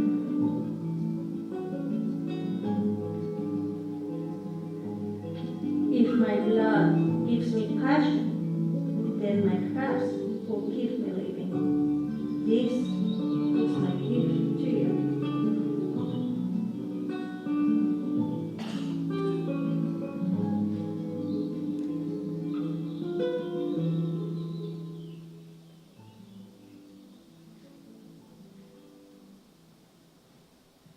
So this is a problem.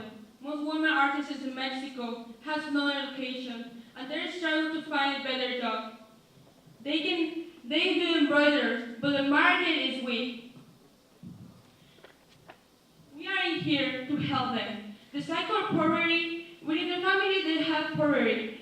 They cannot sell the embroideries, the children's education, and they lose hope.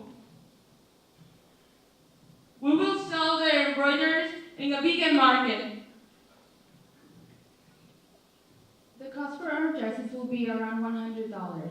And we got this number because of our competitors. As you can see, it can range from below $100 to up to $900. So we have 3 ways that we market. First, we will attract our persona. Then we create the value, and then that value is converted into our sales. Our production will start off with a woman making the embroidery, and then it will be sewed into a beautiful dress like Carolina's wearing, or a blouse like mine. And then it will be shipped to our customers.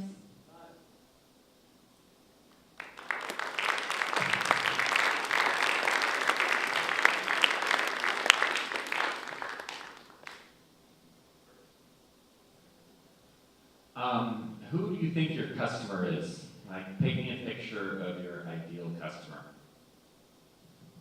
Our customers are women, the middle 20, middle 30, they like fashion and they like to be unique. Basically, our customers are in Texas, Arizona, and Los Angeles. Latino or what? Both.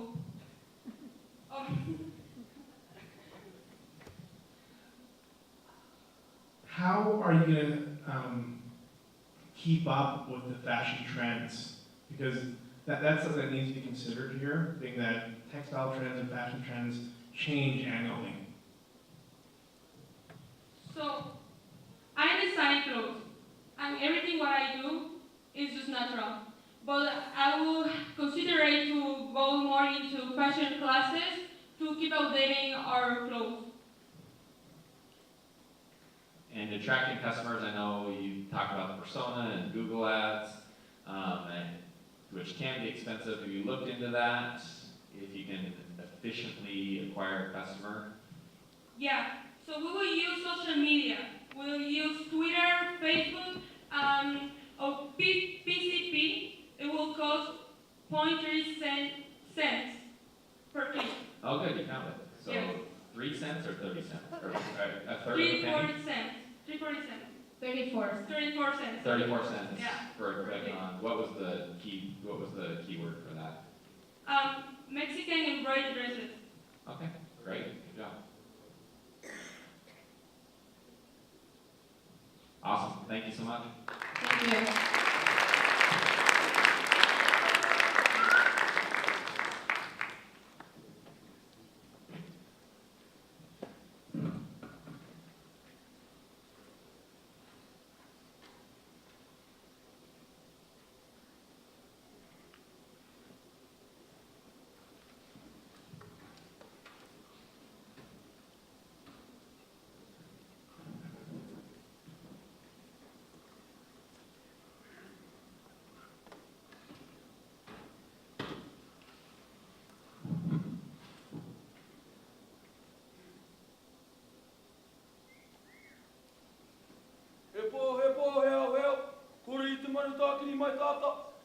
kau kau te, kurangi nui rangi roa rangi tā hua hua, he mauri tuku tuku he mauri take take, po te ahua whakarere hui e, tai ki e. All things begin small, and over time, the impact they make can affect generations.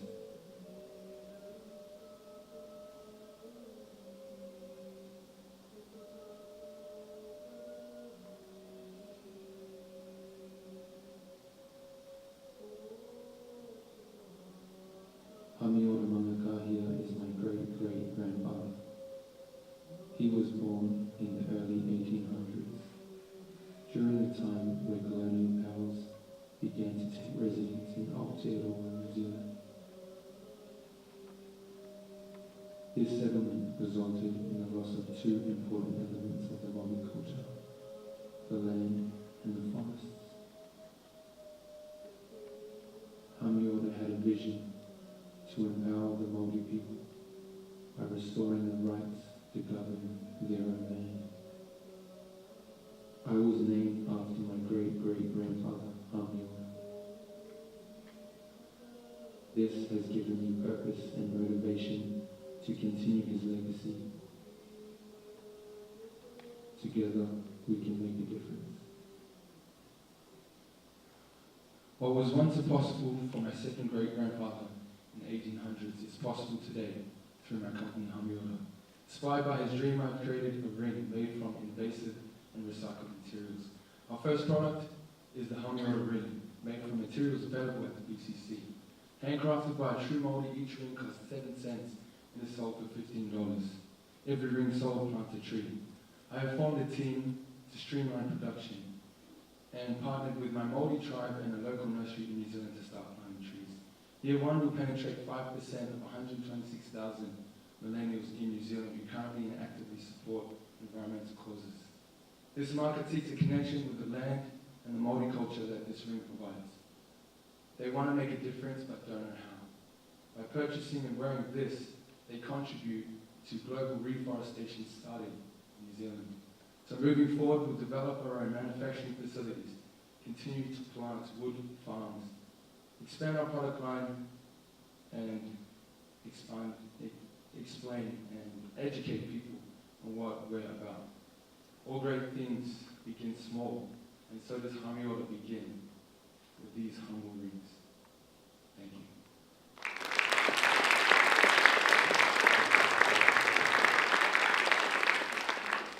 I'm a big fan. You know, you sat at my table last night, my kids all have the rings, we love it. I also saw some of the ukuleles that you make and a lot of other things. Would you ever take the concept of the use of the recycled wood and do more than just rings so that you could reach a greater base? Exactly. As we scale, we will definitely go into those avenues, and especially with the skills and the woodcraft skills that I have, I definitely want to, because that's also my passion. But for now, the minimal viable product that we're producing and want to focus on is the rings. And so as we continue to grow, we will develop different products. But for now, specifically, we're going to do rings. I missed this. Is your target market New Zealand?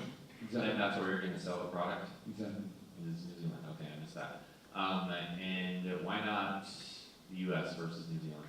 So right now, our main focus is New Zealand because right now we have a lot of people who we can work with that have an influence and that can carry Hamiora's vision to the people in New Zealand.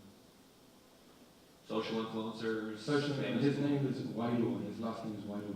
You see this is it's a common theme, and this also suits with our logo. If you see Hamiora, it has a swirl in the H, and this is perfect for that influence.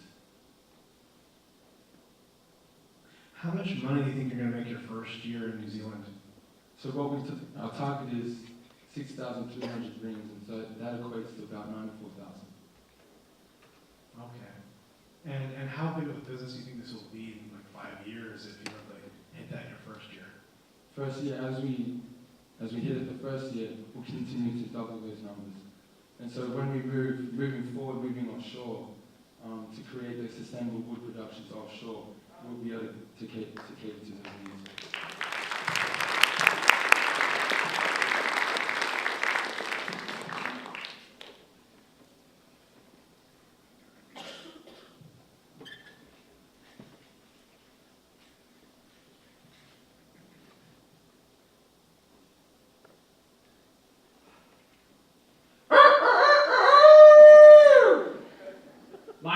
is Devin Hanson, and for the past 20 years, I've been raising and selling chickens. You go anywhere in the world and you'll see this problem. Fathers and sons having to leave their family in order to find a job to support them.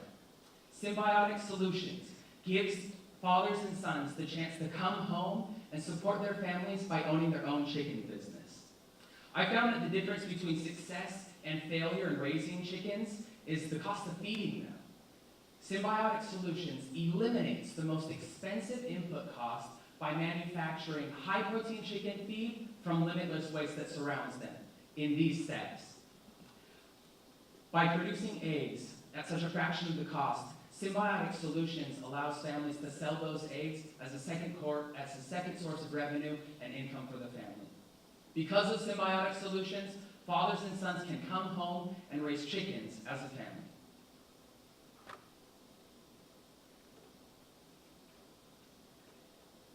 My name is Devin Hampton. I am obsessed with chickens. I can remember being 5 years old, going out to my grandma and grandpa's farm. I fell in love with it. In high school, my obsession only grew. I began my own chicken businesses, raising and selling hundreds of them. It wasn't until I entered college that I began to see all of the problems my obsession could solve.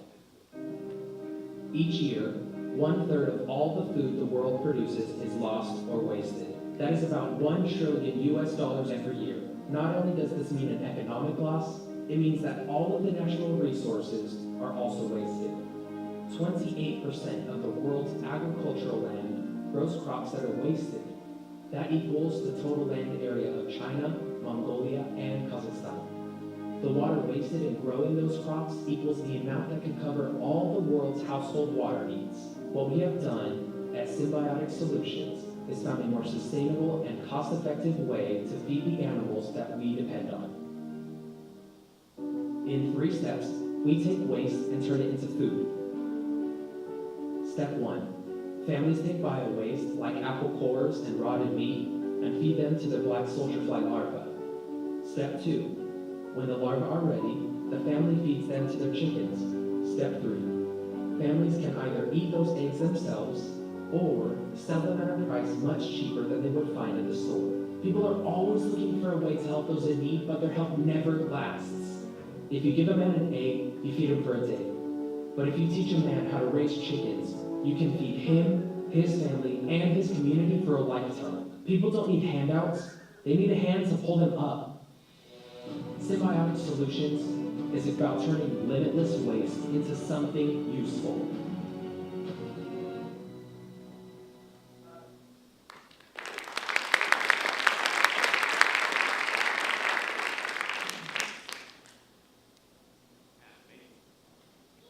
Amazing video. Thank you. Did you do that? I did. Okay. Video production background? I don't.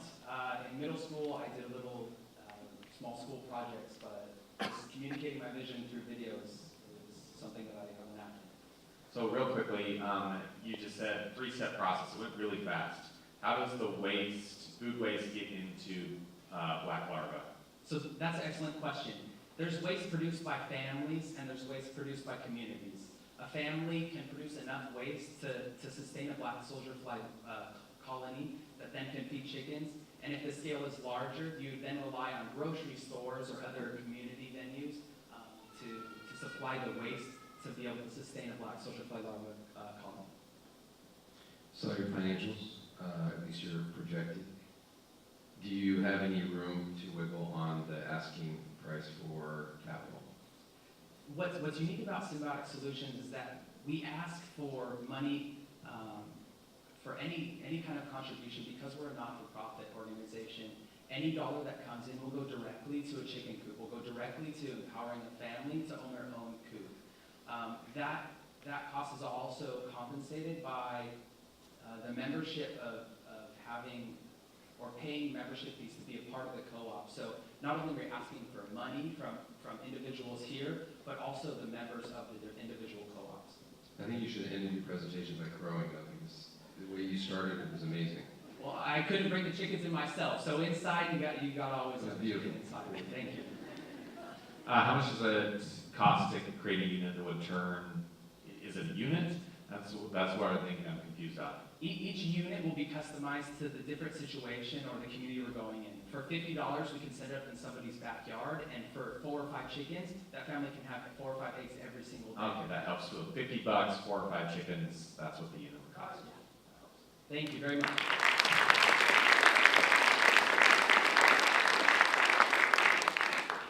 Right.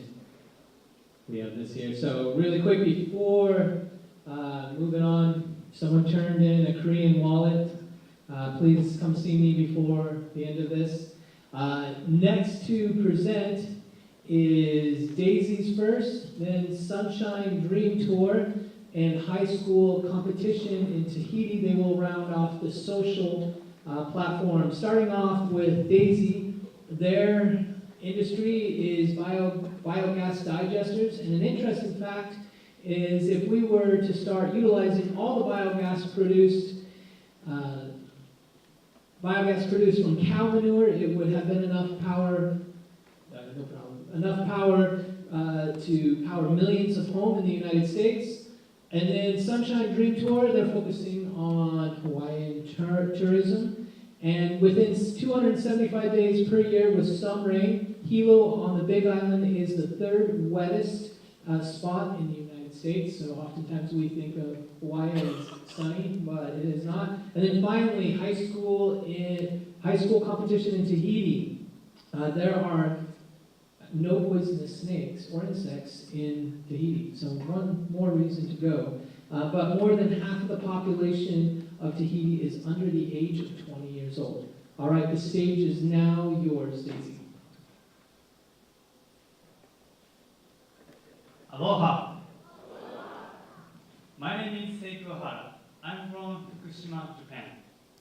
Today, I'm going to talk about something that you don't want to hear. In fact, most people deal with it behind closed doors. This is actually everyone doing, you can see it. So this is waste. In this case, human waste. Everyone thinks human waste is disgusting and useless. However, I believe that human waste is valuable asset and important commodities. My project utilizes human waste to provide solutions to communities throughout the world. Let me explain.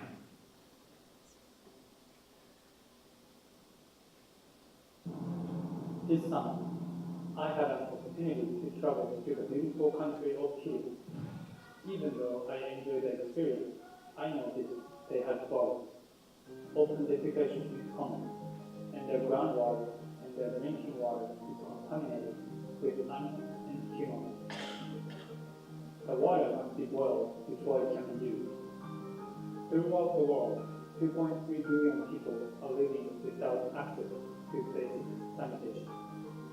Human and animal waste can cause financial, health, and environmental problems. However, if these environmental concerns are approached properly, what was once a problem can be transformed into a solution. So, we created a solution. I call it DAISY. DAISY, which stands for Digestive Anaerobic Internal System Idea, is also known as a biogas digester. Let me explain. When any organic waste breaks down, such as grass or human waste, it returns back to its basic elements: water, compost, and biogas. Today, this biogas, which will be used as a resource, is being released into the atmosphere, creating no value and increasing greenhouse gases. But by capturing it, we will produce 3 valuable assets: biogas, liquid fertilizer, and compost. All assets that could be used as locally. Perhaps these 3 valuable products can be used to solve other social problems, such as clean water, food shortage, and soil erosion. DAISY, like you and I, might be the answer to our future.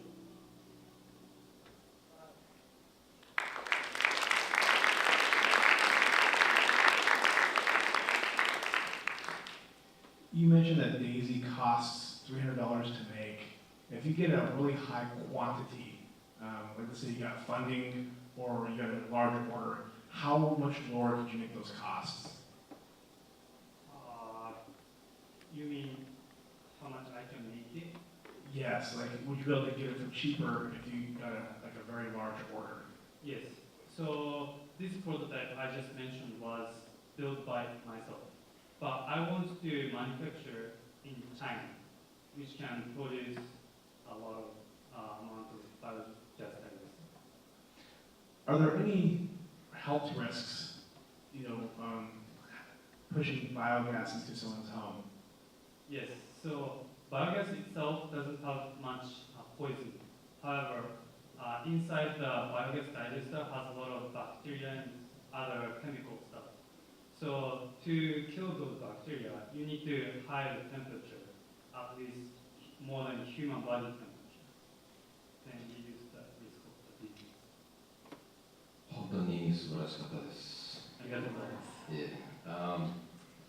How easy is it to use?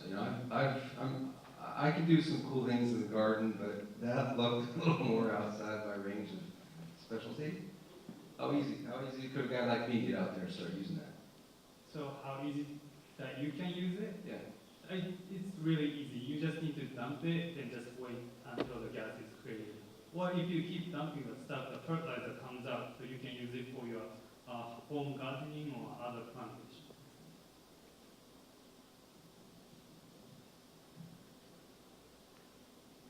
Do you expect, obviously this would be most useful in third world countries, them to pay for it, or is this more of a social mission where you would get people to come in, an organization, and distribute these throughout the entire village? So my focus is solve the sanitation problem in the world.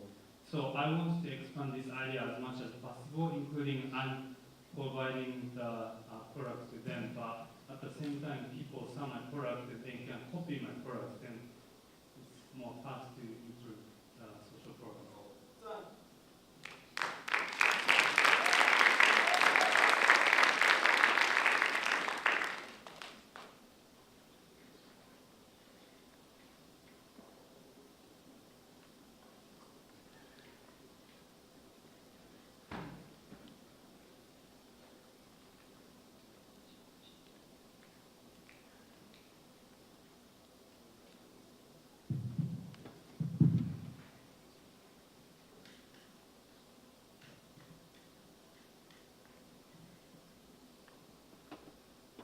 Brothers and sisters, aloha! My name is Taeyeon Kim. My name is Taeyeon Kim. We're gonna present you our company. So our company is a touring company, but we are not like any other company because we provide personalized tour, clip, like a movie scale, and we proceed to that helping homeless students. And did you know that there are more than 2,562 homeless students live in this island, which is more than 32% of the total population of homeless people? And I have a big desire to help homeless people because I was a homeless student when I was young, and I know how a small help can can make a big impact in the society and me. And I have traveled more than 18 countries, and I took 10,000 pictures and videos. But I just realized that I don't remember, just my memories are fading away.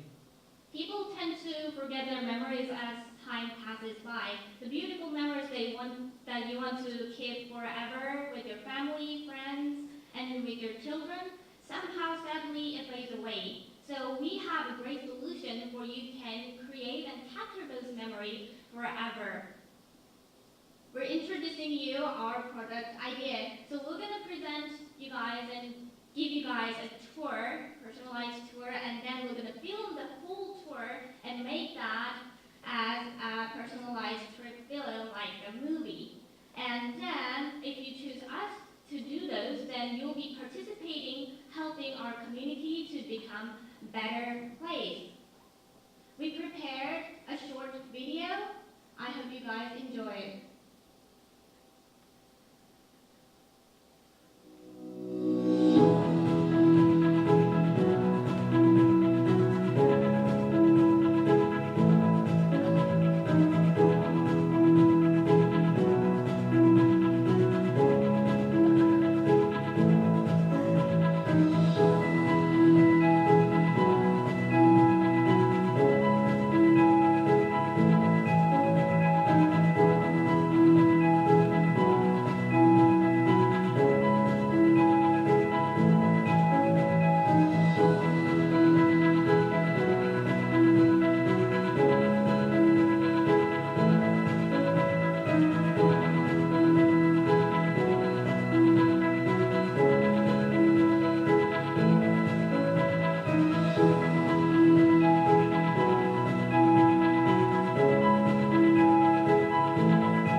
Good job. Could you partner with the PCC on offering this as a service? Have you talked to them or thought about that? I talked to the PCC organization. Yeah. We haven't done that yet, but yeah. Be a good way to start and at least easy the videos about that. That'd be a cool way to start. Yep. How do you get the money to the homeless? How do you choose which ones to give it to? Is there an organization you're working with? Yeah, so the 20% of our profits will go to help homeless students. We talked to two organizations here on the island and over in Kahuku High School too, to get like the specific people that we'd be able to donate to. Yeah, so we will provide the mentoring system and scholarships and also internship opportunities for them. I know we talked about this yesterday. My brother-in-law owns one of the largest touring businesses here in Oahu. So how do you compete with the large companies like that who have the ability of having the massive buses and a cool tour guide and everything else? I think that's where we come from here. So we market research for other companies and what are they doing and if they're offering personal tour, and there are a lot of companies who offer personal tour, but there are not many companies who offer the video as well. But their price is extremely high. The lowest price that we found was $595, which is compared to our price is $295, which still makes profits and which is still comparable to other companies. And that would be in a minivan or? It can be in the minivan, but if the whole group comes in, the price can be higher, but we can rent the car for the period. Awesome. Great job, guys.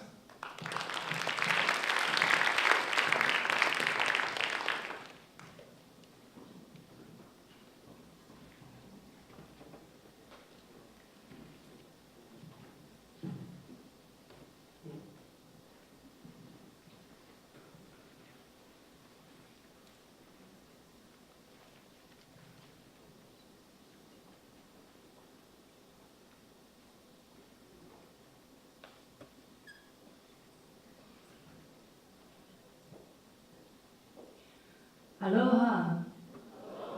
My name is Aloha, and this is my sister Adish. We are Tahitian French, and though we grew up in France, we always felt a very deep connection with Tahiti.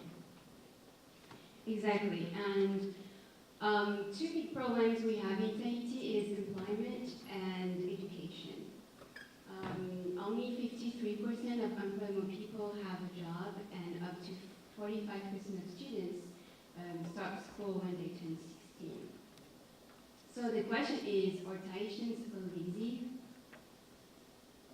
So I don't think so, and I like the answer of Jean Rapoto, who is from the Ministry of Education. He said that Tahitians are not lazy, we just need to find ways for them to believe in themselves and in their potential.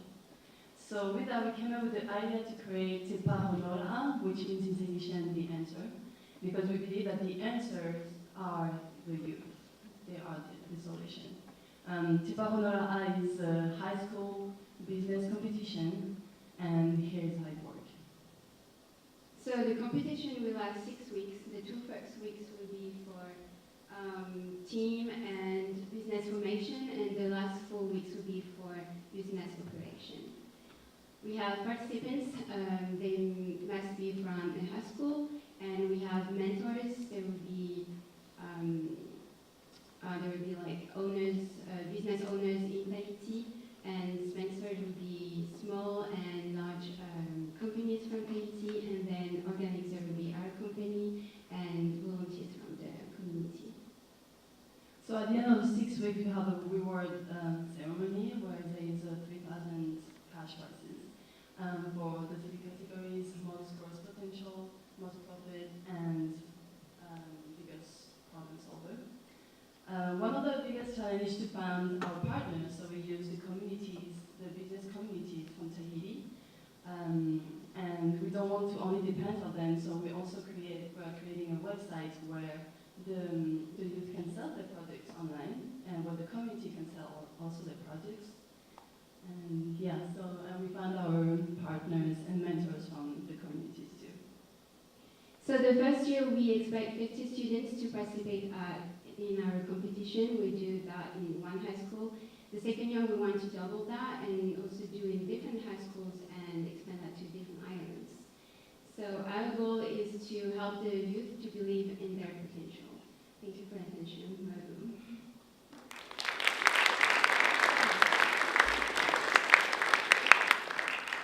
Nice idea. Did you say that you already have those sponsors? Have you discussed your idea with any sponsors in Tahiti that are willing to put up money for your competition? So not yet. But also, I already have actually some contacts close to the high school who are starting our project, and they already know the idea, and they might be ready to help, but we haven't really personally. Thank you. I think it's a beautiful concept.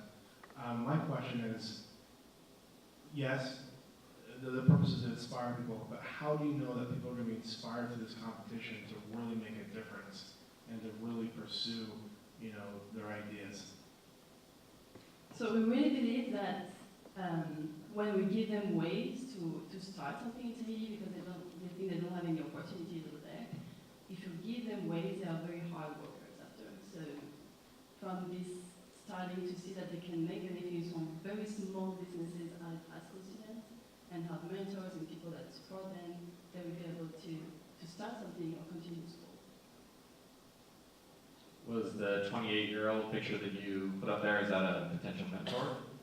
Or is Why not? She was Miss France like 2 years ago, and she actually very active in like helping people to get down business. So we like her. All right, thank you so much. Good job.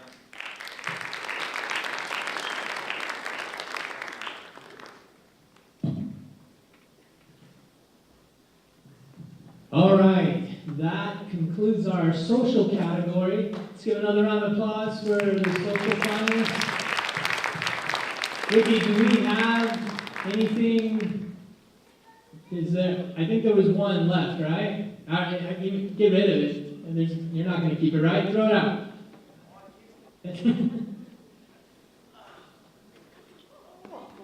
Pretty good throw. All right, so now we're moving to our final category with the community, where we've opened it up to the residents of Hawaii. Starting out, we have Daily Mormon, which focuses on T-shirts with Mormons as their industry. Looking for facts that might, surprise you was a little bit harder since almost all of us here are Mormon. Interesting fact is that among all Christian religions in the United States, according to US Pew, Mormons are among the most highly involved in their congregation. I know this surprises most of you here. Then after them, we will have Compass English apps, which they are focusing on TESOL. And there are, in fact, with their industry, 2,700 languages with over 7,000 individual dialects spoken around the world today. The most widely spoken languages are Chinese, Spanish, English, and Hindi in that order. And then we will have the International Library of Research, which is focusing on academic publishing. And a fact for them is the journal, and this is French, so I'll slaughter it, Des Soissons, was the earliest academic journal published in Europe. It was the first issue appeared in a 12-page pamphlet on Monday, 5th of January, 1665. On deck will be our two final presentations for the morning, and that will be crowdsource cells and a Wahoo indoor swap meet. All right, the stage is yours, Daily Mormon.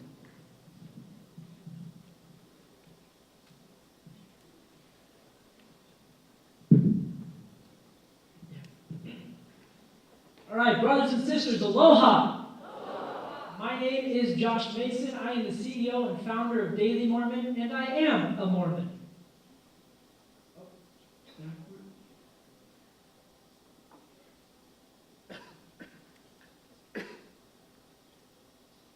There once was a girl whose name is Kelsey. She's a simple ass who loves an occasional selfie. But there's more to her than just having girl fun, for Kelsey is also a practicing Mormon. She's a good LDS girl with many Mormon interests: the temple, BYU, and funeral potato recipes on Pinterest. But all these fun things are not all she desires. For Kelsey, a husband is what she hopes to acquire. There's just one problem. All the single men she knows are not members, and all her Mormon guy friends are married, at least the ones she remembers. Kelsey gets an idea. I must flirt to convert. She goes to dailymormon.com and finds a Book of Mormon verse shirt. She buys one and wears it, hoping she'll impress a guy. Who could resist, she thinks. I must fly as Morona. She walks about in public, not feeling so shy, and then a bro asks, "Hey, it was Nephi. What is this?" she thinks. What have I done? Have I potentially found my only true one? She answers his question and bears her testimony. He listens, he feels, he believes he's found something. It's what he's looked for his entire life. And it comes with a cute girl who could become his wife. Now, what awaits Kelsey's future is still in God's hand. But for now, she knows she's doing all that she can to preach the gospel to all the land, to every nation and kindred, every woman and man. Daily Mormon. Shirt to convert. All right, so very simply, Book of Mormon verses on shirts. That's why I'm the only one here not dressed professionally. I'm wearing Star Wars shoes because Mormons love Disney. I'm just trying to show you what it will look like, right? Right now, we only have two shirts. It's this one, which is 2 Nephi 25, and Ether 12:27. This is the standard kind of look for verses that are bigger. Obviously, you could not fit all of that on the front side. Currently, these two are available on Amazon. This one's available on Printful. We've also got some designs in Spanish and some designs in Tagalog. This is 1 Nephi 4:6 for those of you who didn't know. And then we've got some ideas to branch out from the Book of Mormon ideas. Some people aren't very comfortable with that. And so we got a little more generally applicable shirts for people over here. And then we've got some sloganized shirts for you as well. So basically marketing, we're going to hit hard on Facebook. We're going to go to Desert Book, LDS Living, try to get all these people to cover us. And distribution, we've got a website, and we want to get to Desert Bookstore.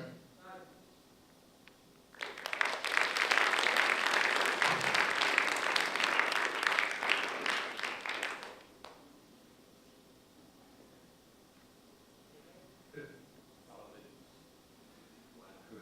ahead, Clark. I need time to compose. Solid video, shirt to convert, pretty clever. You mentioned when I met with you the vast Bible verse shirts that are out there. What percentage of Mormons do you think would, scream Mormonism with a shirt like that? Well, actually, by the request of Mrs. Jean Brown there, I did a survey in the past 24 hours of 70 participants, half of whom I did not myself contact. I found that 70% said they would buy a shirt with one of their favorite Book of Mormon verses on that. When you looked at, it was 35 millennials, 35 adults. When you looked at adults, that increased to 85%, and when you looked at people who were not in a Mormon-dominated area like BYU or Utah, that increased to 87% who were interested. Are you gonna mix that up and let the consumer pick whatever verse they want and put it on there? Yeah, so one of the ideas is to develop a little system that you go to on our website where you can choose the verse, the text goes on there, and then you can choose which words you want to emphasize. You know, here you've got Adam fell, well maybe you want to emphasize men, I don't know, it's up to you. Or Leah 12 to 10. I might give that to my son if he doesn't listen. He's still on his way. What are your margins? How much does it cost? So right now we're on Amazon through the Amazon Merch program, which means a shirt costs $20. I want to take that and get away from Amazon, become independent, so that I can lower the cost to about $12 for front side, $15 for front and back. So with the Amazon right now, I make $7. Amazon takes care of all the distribution. Way to go for the hard question and doing the survey. Have you sold any? This one and the one my wife is wearing. Thank you. Good job. Awesome, thanks. Thank you.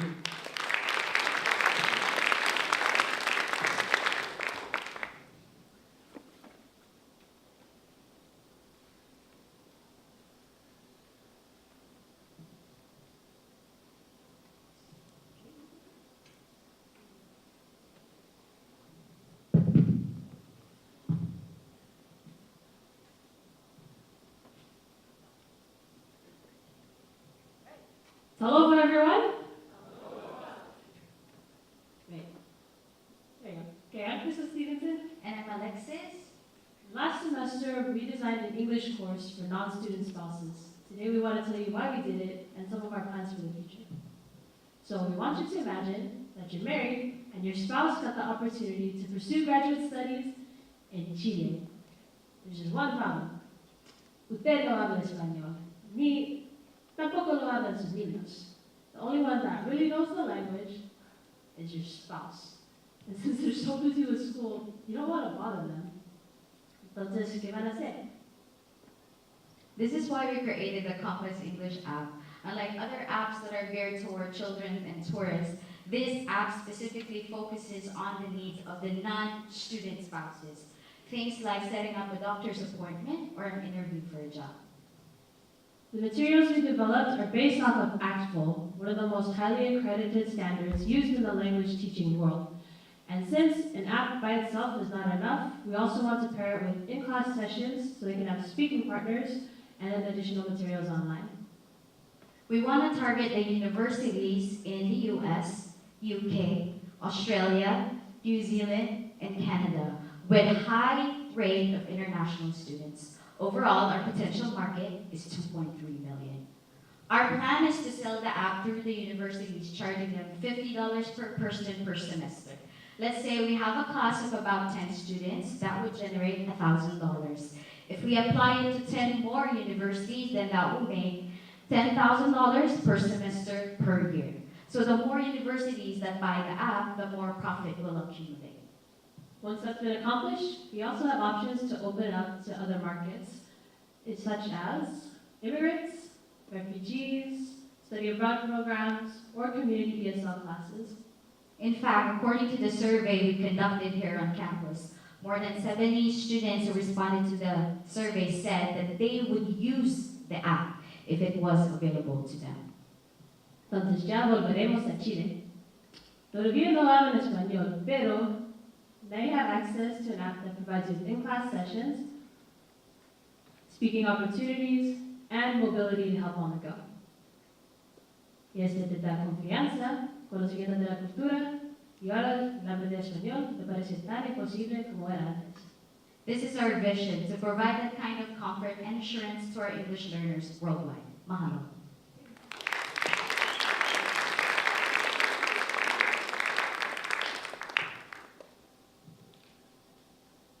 Great job. So you mentioned how many universities buy it. Are you thinking the customer is a university or it's actually the individual, correct? Yeah, so we want to network it through their TESOL department. Just because this is education, specifically language education, the best way to get it out there is to work through those specific departments. Okay. And the 2.3 million, is that just international students? Is that where you came up with your number for 2.3 million? Yes. That's the number of international students in those exact markets. Okay. And talk to me about curriculum. Like, I saw a doctor's appointment. I know there's a Google Translator now that you can, spit in what you want to say, and it'll spit it out. So is it just phrases, or are you trying to actually teach them the language? So this is what's something that's unique in our program. We focus on the survival aspect of the language. If an international spouse is moving to an English-speaking country, they gotta know basic English instructions to practical situations, such as going to the doctor's appointment.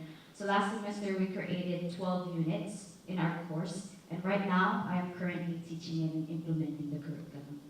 Yeah, so not just like a translate thing, but more just being able to have that skill. Because like if you need to call an ambulance, usually there's a lot of stress, dial 911, might not be thinking, well, let me pull up my phone so I can translate this. Yeah. And there's a lot of American expressions or English expressions that do not exist in other languages. And so there's a limitation to translation, and that's not something we want to do. Who's going to create your app? Me! Experience? I have a lot of experience with web design and programming. I haven't worked a lot in app development specifically, but it's something that I'm passionate and interested in, and I'd like to pursue it. Sorry. Thank you.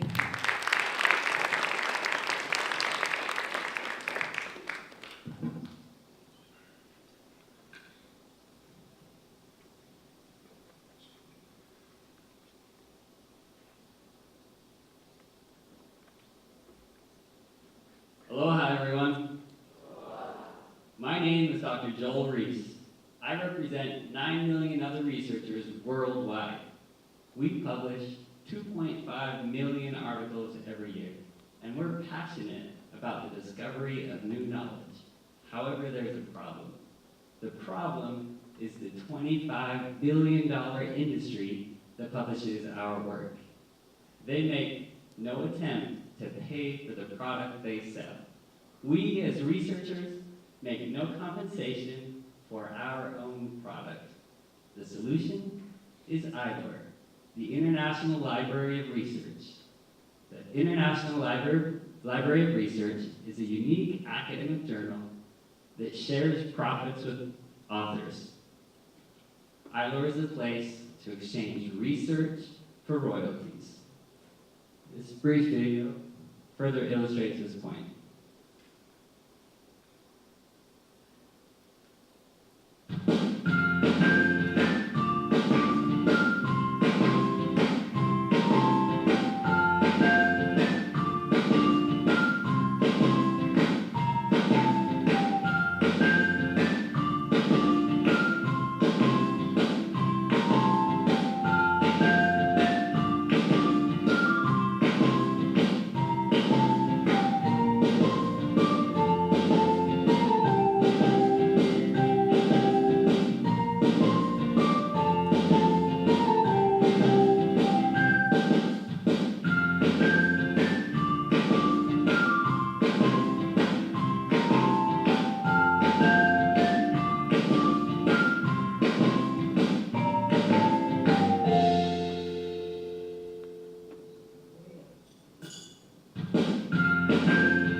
Thank you.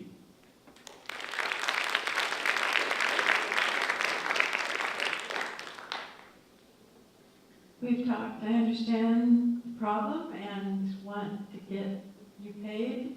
How do we get recognition for your journal? The thing that we can control in our journal is to have high quality research. So with any journal to get recognized, it has to publish high-quality research. We screen for that with the normal peer-reviewed process that goes on in any peer-reviewed journal. Also, some disciplines may have more clout than other disciplines. So if we begin in the wearable technology industry and move towards the biomedical engineering or biomedical technology, and that includes more medicine, first off, with our publishing in our journal, which will also help bring more recognition to our journal. How do you incentivize universities to get behind this? Well, universities are already paying publishing journals, like Elsevier, they pay them over $1 million a year sometimes. Journal or libraries here could pay a cost per circulation through Overdrive Connect, so there's no subscription, it's just they pay $1.50 or whatever the current fee is for that every time it's downloaded through the university. So this seems like it's been a problem for a long time. Why hasn't anybody solved it? I think the biggest problem of why it hasn't been solved yet is because of the tradition that's held in the academic industry. But with researchers growing 4 to 5% every year, out of that 8 million, 4 to 5% more researchers every year, I think this is becoming more and more of an issue, and it's coming to light more and more. So what cost do you think you have to start a journal that will be respected? The costs up front have to do with developing the website and making our fees towards Overdrive Direct, Overdrive Connect, which would be probably around $5,000 to $7,000. Thank you.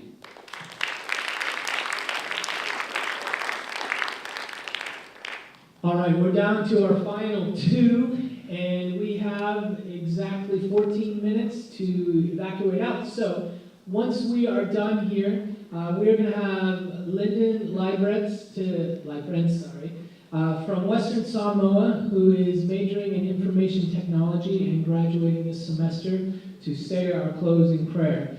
So on stage first is Crowdsource Sales Team. Quick fact about their industry of crowdsourcing is the U.S. Navy once created a pirate game based on real scenarios so that they could study the most effective strategies used by gamers and put them into practice. We will conclude with Oahu Indoor Swap Meet, and with them, Honolulu is the largest city in the world. I don't think most of us knew that. This is because Hawaii's state constitution states that any island not named in the belonging to a county belongs to Honolulu. All right, Crowdsource Sales Team, please take the stage.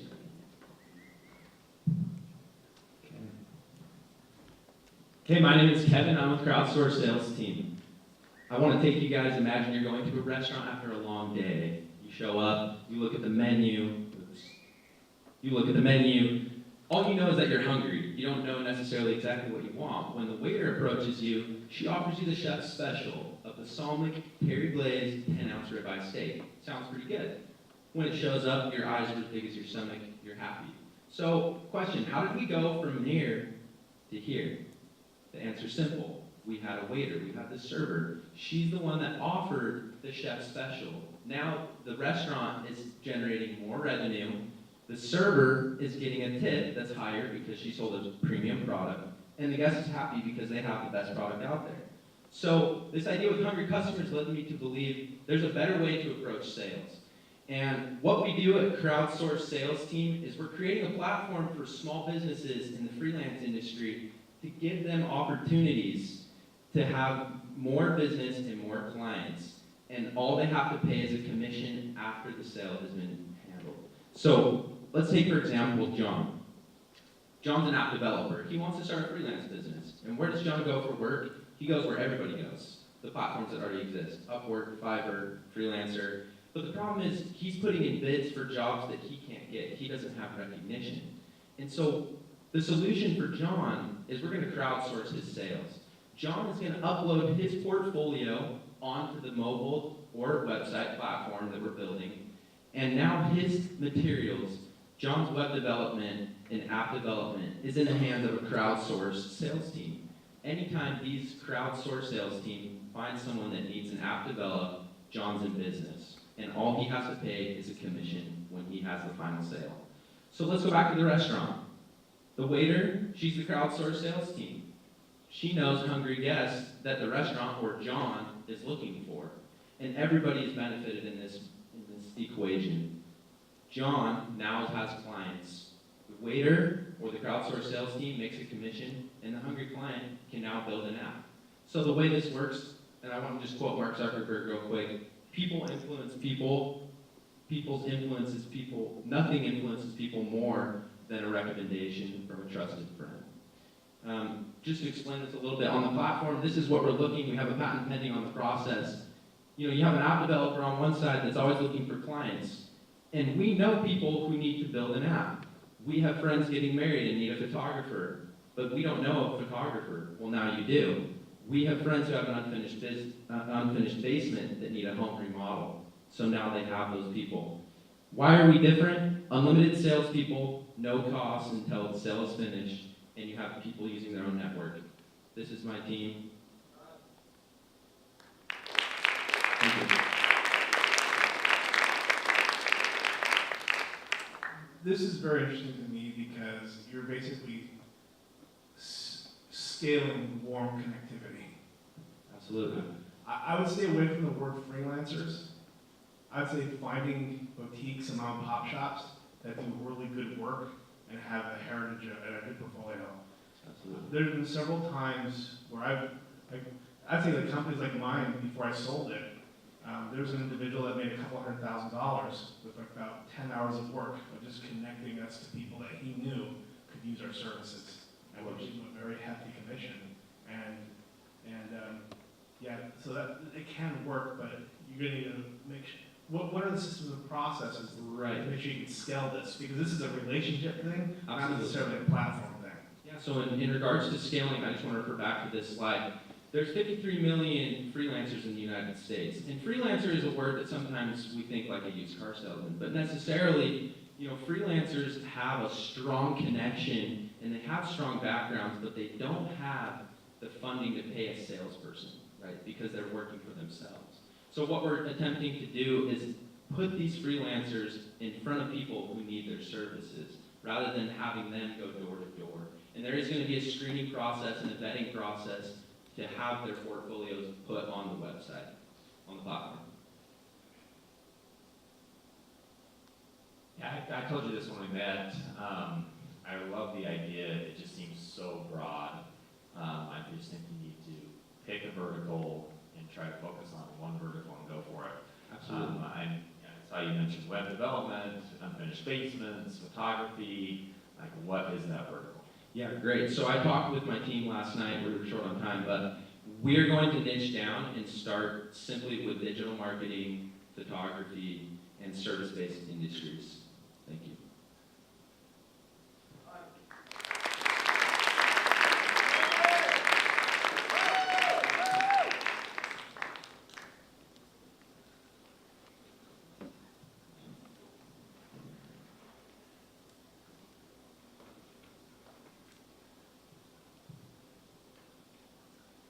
Aloha, my name is Martha Christensen. About a year and a half ago, my sons and I started a business called J Slips Hawaii.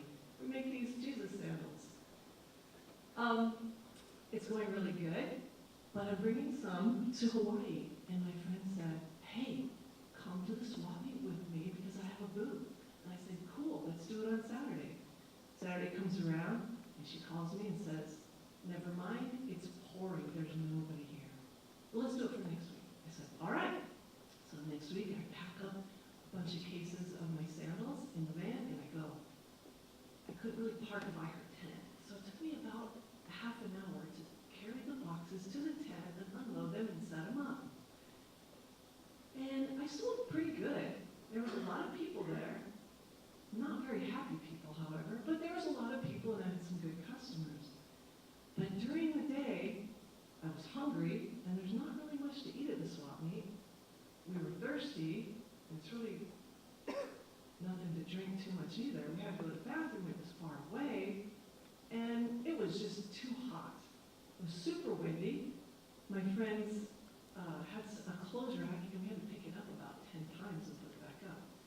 And as I bought things, I thought, why do people go to the swap meet anyway? Because it's miserable. This is just an awful place. And then I decided it was because they had really cool jewelry. It was like only $1, and they had snacks. And they had t-shirts 8 for $20. You can't beat that. So the reason that people go to the swap meet is because it has low prices. Okay?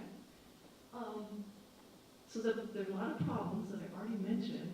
Also, the next week she said, do you want to come back? And I said, not really. And she goes, oh, well, never mind, because there's a UH football game. So they're not going to have it. So the problem, too, is they have limited hours. They're only open certain days of the week. And I was driving around town, and I saw some empty warehouses. And I thought, what if we did this inside in one of these warehouses? You could have, like, nice restrooms, a shared kitchen. You could have, like, food trucks. Instead of food trucks, you could have it inside, like a food court.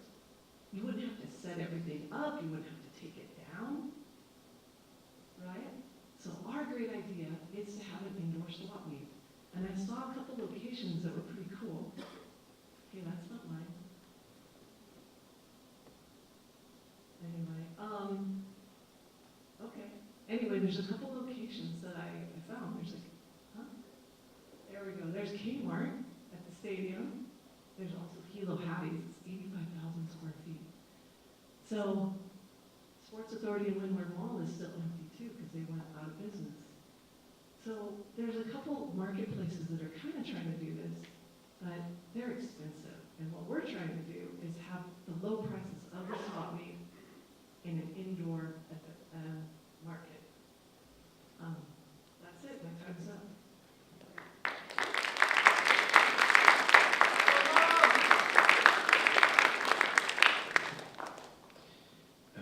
I'm glad you acknowledged that PCC is overpriced. It's probably a good place to say that. Nevertheless, tell me a little bit about, I know we talked about this, how would you generate, if you didn't have a guy like me or the panel here invest in this idea, how would you generate the cash needed for the $100,000 monthly, Yeah, Hilo Hattie's is $120,000 a month lease, which is pretty crazy. But what if you got the vendors, and honestly could just go around the swap meet and pitch your idea and have a flyer, and you could get people to sign up. Have them invest the first month's rent and a deposit. If you get 100 sellers and how each invest is $2,000, you have $200,000 right at the beginning. That's how I would do it. Just like first month's rent and a deposit. What do they pay at the swap meet now compared to what they're going to have to pay down there? And can they afford to keep doing that? The swap meet now is only open 3 days a week. It's only 6 hours each time. And they're paying about $100 for the 6 hours. So our swap meet would be open every day. So, and they would have to set up and take down. So it'd be $100 for 6 hours or $1,000 for a month. I think the $1,000 a month would be a lot cheaper for us to be inside. So it's taken decades for the traffic to get there for the Aloha swap meet. How do you drive traffic to your location? Well, I think, so right now the tourists go there and I think call it maybe the Aloha indoor swap meet, and use the name Aloha and put it near the swap meet like that. The location I like the best is the Kmart. It's right next to the swap meet. And yeah, you'd have to advertise, but you could put that into the budget. And of course, if you advertise for the whole thing, that would come out of your rents. I think that would. Like the Kmart area, we already have a captive audience that are. Yeah.